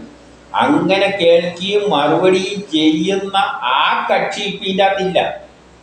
ഉണ്ടായിരുന്നെങ്കിൽ നിങ്ങളിപ്പോൾ കരയുമ്പോൾ മറുപടി കൂട്ടം കൊണ്ടുപോകണമെന്ന് പറയുമ്പോൾ മറുപടി പറയുകയായിരുന്നു. അപ്പം ഈ കിടക്കുന്നതിൻ്റെ അകത്തൊരു സംഗതി ഉണ്ടായിരുന്നു, കേൾക്കുകയും കാണുകയും മറുപടി പറയുകയെല്ലാം ചെയ്തത്. കേൾക്കുകയും മറുപടി പറയുകയും ചെയ്യുന്ന ഒരു സംഗതി അതിൻ്റെ അകത്തുണ്ടായിരുന്നു. ഇപ്പം അതില്ല. 45 ഈ ദേഹത്തിൽ, ഈ കിടക്കുന്ന ശരീരത്തിൽ സകല ഇന്ദ്രിയങ്ങളുടെയും പ്രവർത്തനത്തിന് ഹേതുവായ പ്രാണൻ. അപ്പോൾ ഒരു പ്രാണൻ പോയി എന്നാണല്ലോ പറയുന്നത്. ഈ പ്രാണനാണ് ഇന്ദ്രിയങ്ങളെ എല്ലാം പ്രവർത്തിപ്പിച്ചിരുന്നത്. എന്നാൽ ആ പ്രാണനും കേൾക്കുകയോ മറുപടി ചെയ്യുകയോ ചെയ്യുന്നില്ല. പ്രാണനും കേൾക്കാനും മറുപടി ചെയ്യാനും, നിങ്ങൾ പറയും ആ പ്രാണനില്ലാതെ കൊണ്ടാണെന്ന് പറയുകയാണെങ്കിൽ ആ പ്രാണനും കേൾക്കാനും, ആ പ്രാണൻ തന്നെയാണ് ഇന്ദ്രിയങ്ങളെല്ലാം വർക്ക് ചെയ്യിപ്പിച്ചിരിക്കുന്നത്. ആ ശ്വാസത്തിനും കേൾക്കാനും മറുപടി പറയാനൊന്നും സാധിക്കില്ല. കാരണം നമ്മൾ നല്ല ഗാഠനിദ്രയിലാണെങ്കിൽ ശ്വാസമുണ്ട്. നമ്മൾ പക്ഷെ പറയുന്നതിന് മറുപടിയൊന്നും പറയില്ല. അപ്പം ശ്വാസവുമല്ല, ഈ നിന്നുപോയ ശ്വാസവുമല്ല അതിൻ്റെ അകത്തുള്ള കക്ഷി. ഈ ശരീരമല്ല, ശരീരമായിരുന്നെങ്കിൽ ഇപ്പോൾ പറഞ്ഞാൽ കേൾക്കണം, മറുപടി പറയണം. ഇനി പ്രാണനാണെന്ന് വെച്ചാൽ പ്രാണനുമല്ല. കാരണം പ്രാണനും ഗാഠനിദ്രയിൽ പ്രാണനും മറുപടിയൊന്നും പറയില്ല. അപ്പോൾ ഇതിൽ ഏതൊരുവൻ ആത്മചൈതന്യമായി, അപ്പോൾ അവൻ്റെ പിന്നിൽ ഒരു ആത്മചൈതന്യമായി ഒരു ശക്തിയുണ്ട്. അത് ദേഹേന്ദ്രിയങ്ങളിൽ നിന്നും പ്രാണനിൽ നിന്നുമെല്ലാം വേറിട്ട് നിന്നുകൊണ്ടാണ് കേൾക്കുകയും കാണുകയും ചെയ്യുന്നത്. അപ്പം നിങ്ങൾ കരഞ്ഞാൽ അത് കേട്ട് മറുപടി പറയേണ്ട കക്ഷി ഇതിനകത്ത് ഇല്ല. അതൊരു ആത്മചൈതന്യമാണ്. ആ ചൈതന്യം ഇവിടെ ഇതിൻ്റെ അകത്ത് ഇപ്പോൾ ഇല്ല. പണ്ട് നിങ്ങൾ കരഞ്ഞാൽ കേൾക്കുകയും മറുപടി പറയുകയും ചെയ്തിരുന്നു. ആ കേൾക്കുന്ന സാധനം ഇതിൻ്റെ അകത്തില്ല. പ്രാണനുമല്ല, അത് ഈ ഇന്ദ്രിയങ്ങളുമല്ല, ഈ ശരീരവുമല്ല, വേറൊന്നായിരുന്നു. അതിപ്പോൾ ഇവിടെ ഇല്ല. അപ്പം യഥാർത്ഥത്തിൽ നിങ്ങൾ ഈ കരയുന്നത് വെറുതെ ജഡമായി കിടക്കുന്ന സാധനത്തോടാണ്, വെറും വേസ്റ്റ് സാധനത്തോടാണ് കരയുകയും. നമ്മളിപ്പം മരുന്ന് കഴിഞ്ഞാൽ സുഗന്ധമെല്ലാം പൂശി എന്തെല്ലാം ക്രിയകളാണ്. ആദ്യം വന്ന് വായിക്ക് വെള്ളം ഇട്ട് കൊടുക്കുക, എന്തെല്ലോ ചെയ്യും. പിന്നെ എല്ലാവരും വന്നിട്ട് എന്തെല്ലാം ചടങ്ങുകൾ ചെയ്യുന്നുണ്ട്. ഏതിനാണ് ചെയ്യുന്നത്? ആർക്കും വേണ്ടാതെ കളഞ്ഞ് ആ വ്യക്തി പോകേണ്ട പോയി. അപ്പോൾ ഈ ആചാരങ്ങൾക്കൊന്നും ഒരു അർത്ഥമില്ല, എല്ലാം വെറും മിഥ്യ. അപ്പോൾ ഇതുവരെ കേൾക്കുകയും, ഒരാൾ മരിക്കുമ്പോൾ ഇതുവരെ കേൾക്കുകയും കാണുകയും എല്ലാം നമ്മളോട് സംസാരിക്കുകയും എല്ലാം ചെയ്തിരുന്ന ആ വ്യക്തി പോയി കഴിഞ്ഞു. വെറുതെ ഈ ജഡത്തെ കയറിയിട്ട് പിടിച്ചിട്ട് ഒന്നും ചെയ്യേണ്ട ആവശ്യമില്ല, കൊണ്ടുപോയി മറവ് ചെയ്യുക. ഒരു ചടങ്ങിൻ്റെയും ആവശ്യമില്ല. ചടങ്ങ് ആരോടാണ് ചെയ്യേണ്ടത്? ആത്മാവിനാണ് ചെയ്യേണ്ടത്. പിന്നെ ഈ ശരീരം കൊണ്ടുപോയിട്ട് അവിടെ വെക്കുകയും ഇത്ര ദിവസം കഴിഞ്ഞിട്ട് ദഹിപ്പിക്കുക, എന്തിന്? അല്ല, ഇത്ര ദിവസം എന്നല്ല, ഇത്ര ദിവസം കഴിഞ്ഞിട്ട് ശരീരത്തിന് ചില എന്തെല്ലോ കർമ്മങ്ങൾ ചെയ്യുക. ആത്മാവ് വേറെ തന്നെയാണ്. നമ്മൾ ആ ശരീരത്തിൻ്റെ ദഹിപ്പിച്ച് പിറ്റേത് വൈകിയ അസ്ഥിയെല്ലാം എടുത്തോളാം എന്തെല്ലോ ചെയ്തു കൂട്ടും. എന്നിട്ട് അതുകൊണ്ടതിന് വേറെ ഇടയിലോ ഒഴുക്കും. എന്തെന്ന്? ഇതാണോ ആ വ്യക്തി? ഇത് വേദങ്ങൾ, പുരാണങ്ങൾ, ഉപനിഷത്തുകൾ പറഞ്ഞു തരികയാണ്. നമ്മളിപ്പോഴും ഈ ശരീരത്തിൽ പിടിച്ചുകൊണ്ടാണ്. അങ്ങനെ നിൽക്കാൻ പറ്റും, മറ്റേത് മനസ്സിലാക്കാനൊന്നും പറ്റില്ല. മനുഷ്യനെ അങ്ങനെയാണ് സൃഷ്ടിച്ചത്, പറഞ്ഞിട്ടൊന്നും കാര്യമില്ല. പക്ഷേ തലയിൽ കയറുന്നുണ്ടവർക്ക് കയറിക്കോട്ടെ എന്ന് വെച്ചിട്ടാണ് ഈ ഭാഗവതം തുടങ്ങാൻ ആദ്യം മുതലേ ഞാൻ പറയുന്നത് ഇത് തന്നെയാണ്. എന്തിനാണ് എന്നെക്കൊണ്ട് ഇത് പറയിപ്പിക്കുന്നത്? എപ്പോഴെങ്കിലും കുറച്ചെങ്കിലും തലകിൽ ബോധം വന്നോട്ടെ എന്ന് വെച്ചിട്ടാണ് അവരിത് നമ്മളെ കൊണ്ട് ഇങ്ങനെ പറയിപ്പിച്ചുകൊണ്ടിരിക്കുന്നത്. ഇനി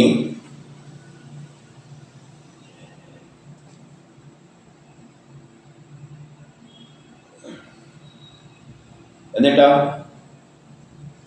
ഇനി അടുത്തത്. അതുകൊണ്ട് 44 പറയുകയാണ്, ആത്മാവ് എന്താണ്? പഞ്ചഭൂതങ്ങൾ. ഈ ശരീരം നിർമ്മിച്ചിരിക്കുന്ന പഞ്ചകരദ്രവവാതകങ്ങളെല്ലാം കൊണ്ടാണ്. കുറേ ഇന്ദ്രിയങ്ങൾ, മനസ്സ് എന്നിവയിലൂടെ ഈ ആത്മാവ് അതിൻ്റെ അകത്ത് കയറിയിട്ട് പല ഉത്കൃഷ്ടവും നീചവുമായ പലവിധ ശരീരങ്ങളെ അവയുമായുള്ള ബന്ധം വിട്ടുകൊണ്ട് ഈ ശരീരത്തിന് പലവിധ ഉത്കൃഷ്ടമായതും നീചവുമായ പല കർമ്മങ്ങളും എല്ലാം ചെയ്ത ശരീരമാണിത്. ഈ ശരീരത്തെ പഞ്ചഭൂതങ്ങളെ കൊണ്ട് നിർമ്മിച്ച, മനസ്സുമായിട്ട് പിടിപ്പിച്ച ഈ ശരീരത്തെ അതുമായിട്ടുള്ള ബന്ധം വിട്ടുകൊണ്ടും മരിക്കുമ്പോൾ എന്ത് പറ്റുന്നു? അത് ഇതിനെയെല്ലാം ഉപേക്ഷിച്ചിട്ട് അതിൻ്റേതായ വിവേകശക്തിയാൽ അതെന്ത് ചെയ്യുന്നു? വിമുക്തനായിത്തീരുന്നു. അതങ്ങ് വിമുക്തനായിട്ട് മാറി. ഇതിൻ്റെ അകത്ത് കിടന്നുകൊണ്ട് കാണുകയും കേൾക്കുകയും മറുപടി പറയുകയും എല്ലാം ചെയ്തിരുന്ന ആ ശക്തി ഈ ശരീരത്തിൻ്റെ ഇന്ദ്രിയങ്ങളെ എല്ലാം കളഞ്ഞിട്ട് ഉപേക്ഷിച്ചിട്ട് പോയി. പിന്നെ ഇത് വെറും ജഡം, ഒന്നിനും ഗുണമില്ല, ആ വ്യക്തിയായിട്ട് അതിന് ഒരു ബന്ധവും ഇല്ല. 47. എത്ര കാലം ആത്മാവ് സൂക്ഷ്മദേഹത്തോട് ചേർന്നിരിക്കുന്നു അത്ര കാലം കർമ്മത്താൽ ബന്ധിതമാണ്. ഈ ആത്മാവ് ശരീരത്തിൽ നിൽക്കുന്നിടത്തോളം കാലം അത് കർമ്മവുമായിട്ട് ബന്ധപ്പെട്ടിരിക്കുകയാണ്. എന്തിനാണ് ഇത് ആത്മാവ് ഈ ഒരു ശരീരത്തിൽ കയറിയത്? ഈ ശരീരത്തെ കൊണ്ട് കുറേ ജോലി ചെയ്യിപ്പിക്കാൻ.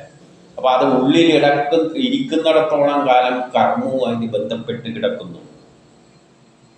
അതുകൊണ്ട് വിപരീത ഭാവം, ദുഃഖം മുതലായവ മായയാൽ ബന്ധപ്പെട്ട് ഉണ്ടാകുന്നു. മായയിൽ അകപ്പെടുകയും ജ്ഞാനെന്ന ചിന്തയുണ്ടാവുകയും ആ ജ്ഞാന പല ആഗ്രഹങ്ങൾ ഉണ്ടാക്കിയിട്ട് അതിൻ്റെ പിന്നാലെ നമ്മൾ ഓടി നടക്കുന്നു. ഗുണസംബന്ധമായ 48 ഗുണസംബന്ധമായ സുഖദുഃഖാദി വിഷയങ്ങളിൽ ഉള്ള നോട്ടവും വാക്കുമെല്ലാം അയഥാർത്ഥമായ സങ്കല്പത്തിൽ നിന്നും ഉണ്ടായതാണ്. അപ്പം നമ്മുടെ വീക്ഷണത്തില്, നമ്മുടെ വാക്കുകളില് അതിൽ മൂലമുണ്ടായി ബന്ധപ്പെട്ട് കിടക്കുന്ന സുഖദുഃഖങ്ങളെല്ലാം എനിക്ക് കഷ്ടകാലമാണിപ്പോൾ, ഇപ്പോൾ ഒരുമാതിരി കൊള്ളം, ഇങ്ങനെയെല്ലാം നമ്മൾ പറയുന്നില്ലേ? ഇതെല്ലാം കാണുമ്പോൾ ആകെ വിഷമം, പ്രശ്നങ്ങൾ, ഇതെല്ലാം മനസ്സിൻ്റെ സങ്കല്പങ്ങളാണ്. അതെല്ലാം ഇന്ദ്രിയങ്ങളുമായിട്ട് ബന്ധപ്പെട്ടതാണ്. ഇന്ദ്രിയ സംബന്ധമായ എല്ലാ മനോരാജ്യങ്ങളും സ്വപ്നം പോലെ മിഥ്യയാണ്. നമ്മളെ ഇന്ദ്രിയങ്ങൾ ഓരോന്നിനെ കാണുന്നതിനെ അത് എൻ്റേത്, ഇത് എൻ്റേത് എന്നെല്ലാം ധാരണയുണ്ടാക്കിയിട്ട് നമ്മളെ കൊണ്ട് കർമ്മങ്ങൾ ചെയ്യിക്കുന്നുണ്ടെങ്കിലും യഥാർത്ഥത്തിൽ അതൊന്നും എൻ്റെയും നിൻ്റെയെന്നൊന്നും പറയുന്നതിൽ ഒരർത്ഥവുമില്ല. എല്ലാ ആ ബ്രഹ്മം തന്നെയാണ്. ആ സത്യത്തെ നമുക്ക് മനസ്സിലാക്കാൻ പറ്റുന്നില്ല. പക്ഷേ മനസ്സിലാക്കിയാൽ ഇതെല്ലാം മിഥ്യയായിട്ട് നമുക്ക് അനുഭവപ്പെടും. ആകയാൽ നിത്യനായ ആത്മാവിനെ കുറിച്ചോ, അപ്പൊ ആത്മാവ് എന്ന് പറയുന്നത് എന്താണ്? അത് നിത്യനാണ്. ആത്മാവിന് മരണമില്ല. അതാണ് ഞാൻ. ഞാൻ എന്നത് ആത്മാവാണ്, അത് നിത്യനാണ്, അതിന് മരണമൊന്നുമില്ല. നിത്യമല്ലാത്ത ദേഹത്തെക്കുറിച്ചോ, ഈ ശരീരം എന്ന് പറഞ്ഞാൽ നിത്യമൊന്നുമല്ല, തൽക്കാലം എടുത്തിടുന്ന ഒരു ഷർട്ടിന് തുല്യമാണ്. ഷർട്ട് കീറുമ്പോൾ നമ്മൾ എടുത്തങ്ങ് കഴിയും. ആത്മാവിൻ്റെ മേലെ എടുത്ത ഒരു ഷർട്ടാണ് ഈ ശരീരം. ആ ഒരു കർമ്മം ചെയ്യാൻ വേണ്ടിയിട്ടാണ്. ആ കർമ്മം ചെയ്തെടുത്ത് കളയും. നമ്മളെ കൈമേൽ ഉറയിടുമല്ലോ, എന്തെങ്കിലും പണി ചെയ്യാൻ വേണ്ടിയിട്ടാണ്. അങ്ങനെ ഒരു ഉറയിടുന്നു, പണി ചെയ്ത് കഴിഞ്ഞാൽ എടുത്ത് കളയും. അതുപോലെ ആത്മാവ് ഒരു ശരീരം എടുത്തിട്ട് കൈ കൊണ്ട് പലതും ചെയ്യുന്നു. ചെയ്ത് തീരുമ്പോൾ ശരീരം എടുത്ത് ദൂരക്കളയും. എത്ര ലളിതമായിട്ടാണ് പറഞ്ഞു തരുന്നത് വേദങ്ങൾ.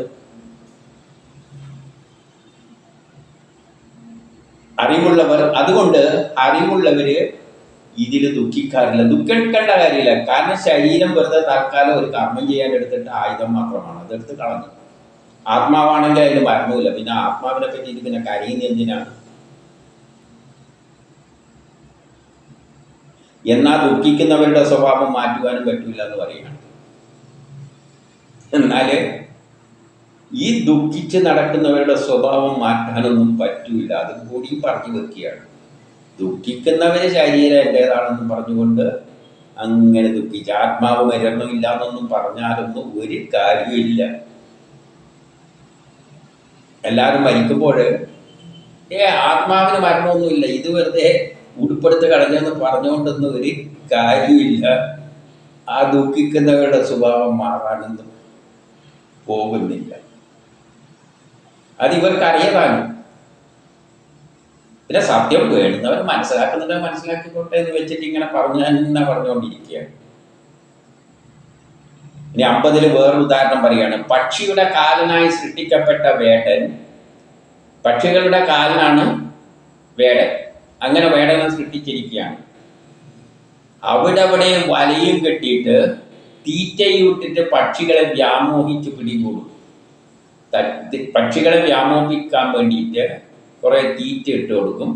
അപ്പം പക്ഷിയുടെ തിന്നുമ്പോൾ വലയെ കൊടുക്കും. അതുപോലെ നമ്മൾ ഞാനെന്നൊരു ചിന്ത ഉണ്ടാക്കിയിട്ട് ഓരോ ആഗ്രഹം ഉണ്ടാക്കും. ആ ആഗ്രഹത്തിൻ്റെ പിന്നാലെ നമ്മൾ ഓടും. ഉള്ള കുഴപ്പത്തിലെല്ലാം അടിപ്പിടി എന്തെല്ലാം വേണ്ടത് അതിലെല്ലാം കൊണ്ട് തലയിട്ടു. ഇത് ദുഃഖമായിട്ട് നടക്കും. എൻ്റെ 51 പടിയാണ്. അവിടെ 2 ഇണക്കുരുവികൾ ഉണ്ടായിരുന്നു, ഒരാണും പെണ്ണും.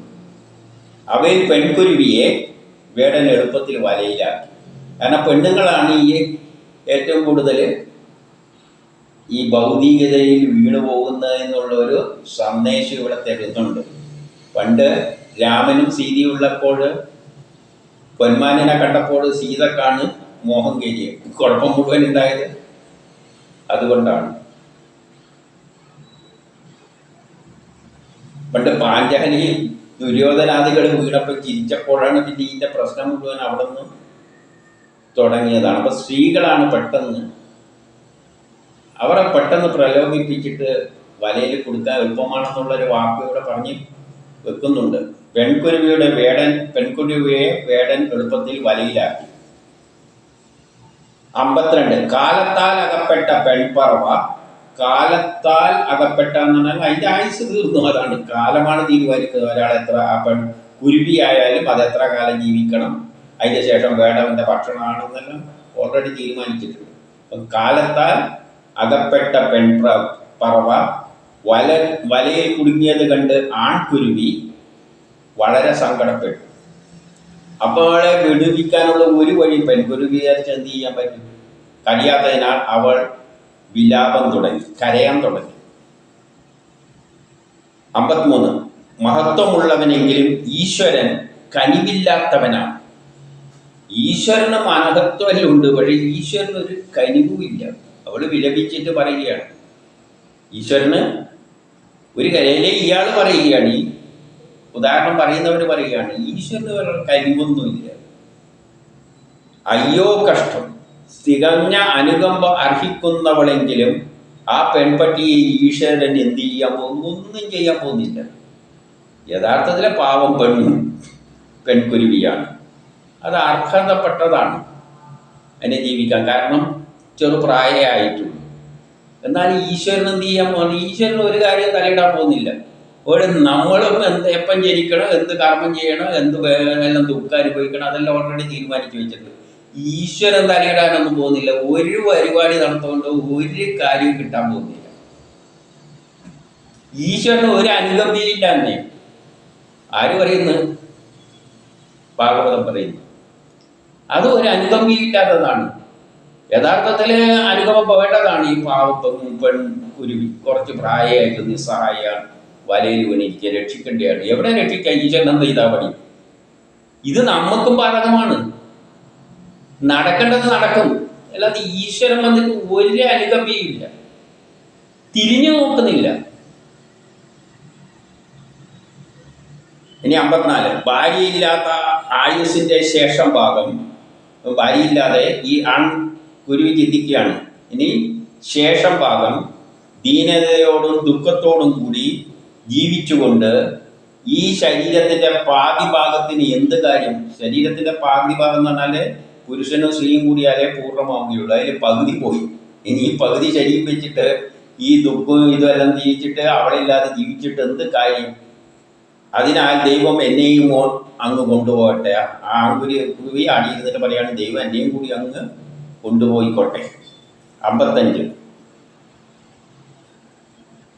ശരിയാതെ തൂവൽ പോലും മുളച്ചിട്ടില്ലാത്ത കുഞ്ഞുങ്ങളെ ഞാൻ എങ്ങനെ പോറ്റും? ഈ കുരുവി ആലോചിക്കുകയാണ്, എങ്ങനെയാണ് കുട്ടികൾ കൂട്ടിക്കിടക്കുകയാണ്. എൻ്റെ ഭാഗ്യം കെട്ട കുട്ടികൾ കൂട്ടിൽ അമ്മയെ കാത്തിരിക്കുകയാണ്. ഞാനിനി പോയിട്ട് എങ്ങനെയാണ് അതിൻ്റെ തൂവൽ പോലും മതി, ഇവരെയെല്ലാം എങ്ങനെയാണ് പോറ്റുവാന്ന് പറഞ്ഞിട്ട് കുരുവി അങ്ങനെ അവിടെ കിടന്നിട്ട് നിലവിളിക്കുകയാണ്. ഇനി 56 ഇങ്ങനെ ദുഃഖിച്ചിരിക്കുന്ന ആൺകുരുവിയെ കാലനാൽ അയക്കപ്പെട്ട ഒളിയമ്പിനാൽ. കാലന് ഈ ആൺകുരുവിനെ അങ്ങ് തട്ടാൻ തീരുമാനിച്ചു. അവൻ്റെ സമയം എത്തിക്കഴിഞ്ഞിരിക്കുകയാണ്. കാലിനാൽ അയക്കപ്പെട്ട വേടൻ. ഇവർ രണ്ടുപേർക്ക് മാത്രമേ ആയുസുള്ളൂ. അപ്പോൾ അവിടെ കിടന്ന് കരയും കൊണ്ട് കാലം പറഞ്ഞ് പോയി അതിനെയും കൂടി കൊന്നുകളാണ്. അപ്പം വേടൻ എന്ത് ചെയ്തു? ഒരമ്പതിൽ അതിനെയും കൂടി അങ്ങ് തട്ടി. ഇതുപോലെ 57 പറയാണ്, ബുദ്ധിയില്ലാത്ത നിങ്ങൾ സ്വന്തം മരണത്തെ മുൻകൂട്ടി കാണാതെ, നിങ്ങളുടെ മരണത്തെ പോലും മുൻകൂട്ടി കാണാൻ കഴിയാതെ ഇങ്ങനെ ദുഃഖിച്ച് എത്ര കാലം ഇരുന്നാലും ഈ ഭർത്താവ് തിരിച്ചു വരാൻ പോകുന്നില്ല.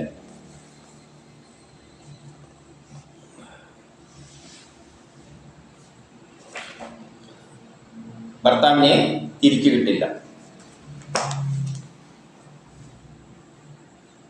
എൻ്റെ 58 ബാലൻ ഇത്രയും പറഞ്ഞത് കേട്ട് അത്ഭുതപ്പെട്ട അവർ കാണുന്നതൊന്നും ശാശ്വതമല്ലെന്നും മായാഭ്രമമാണെന്നും മനസ്സിലാക്കി. ബാലനായി വന്ന യമൻ ഇത്രയും പറഞ്ഞ ശേഷം അവിടെ നിന്നും മറഞ്ഞു. പിന്നെ സ്വന്തക്കാരെന്ത് ചെയ്തു? അവൻ്റെ ശവസംസ്കാരം നടത്തി.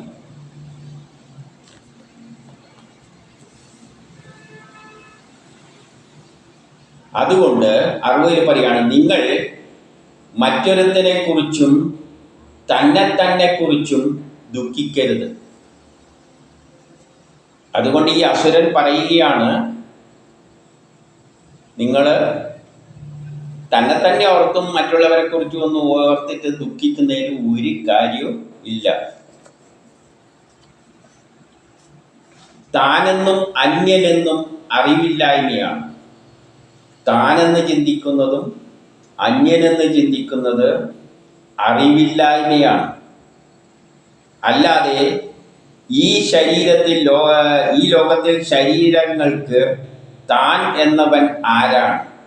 അപ്പം താൻ അന്യനെന്ന് ചിന്തിക്കുന്നത് അറിവില്ലാത്തതാണ്. അല്ലെങ്കിൽ താൻ ആരാണ്? ഈ അന്യൻ ആരാണ്? തൻ്റെ ആളാരാണ്? അന്യൻ്റെ ആളാരാണ് എന്നെല്ലാം ചിന്തിച്ചു നോക്കണം. അതല്ല ആര് തന്നെയാണ്?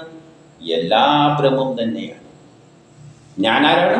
ആ ബ്രഹ്മമാണ്. അന്യനാരാണ്? ബ്രഹ്മമാണ്. ബ്രഹ്മം തന്നെയാണ് എല്ലാമായിട്ട് മാറിയിരിക്കുന്നത്.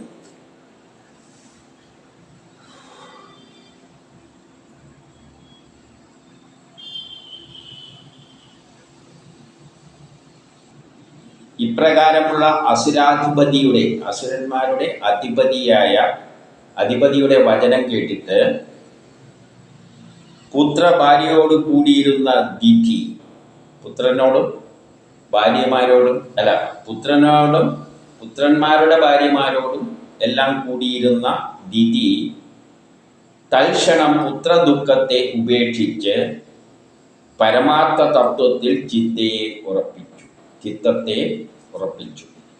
അപ്പോൾ ദിതി എന്ത് ചെയ്ത്? പുത്രനോടുകൂടിയും മരിച്ച പുത്രൻ്റെ ഭാര്യയും അവരോടെല്ലാം കൂടിയിട്ട് അവരുടെ പുത്രദുഃഖത്തെയെല്ലാം ഉപേക്ഷിച്ചിട്ട് ഈ പരമാർത്ഥ തത്വം മനസ്സിൽ വെച്ചുകൊണ്ട് അവരെന്ത് ചെയ്തു? മനസ്സിൽ, ചിത്തത്തിൽ ഇത് ഉറപ്പിച്ചുകൊണ്ട് ഇരുന്നു.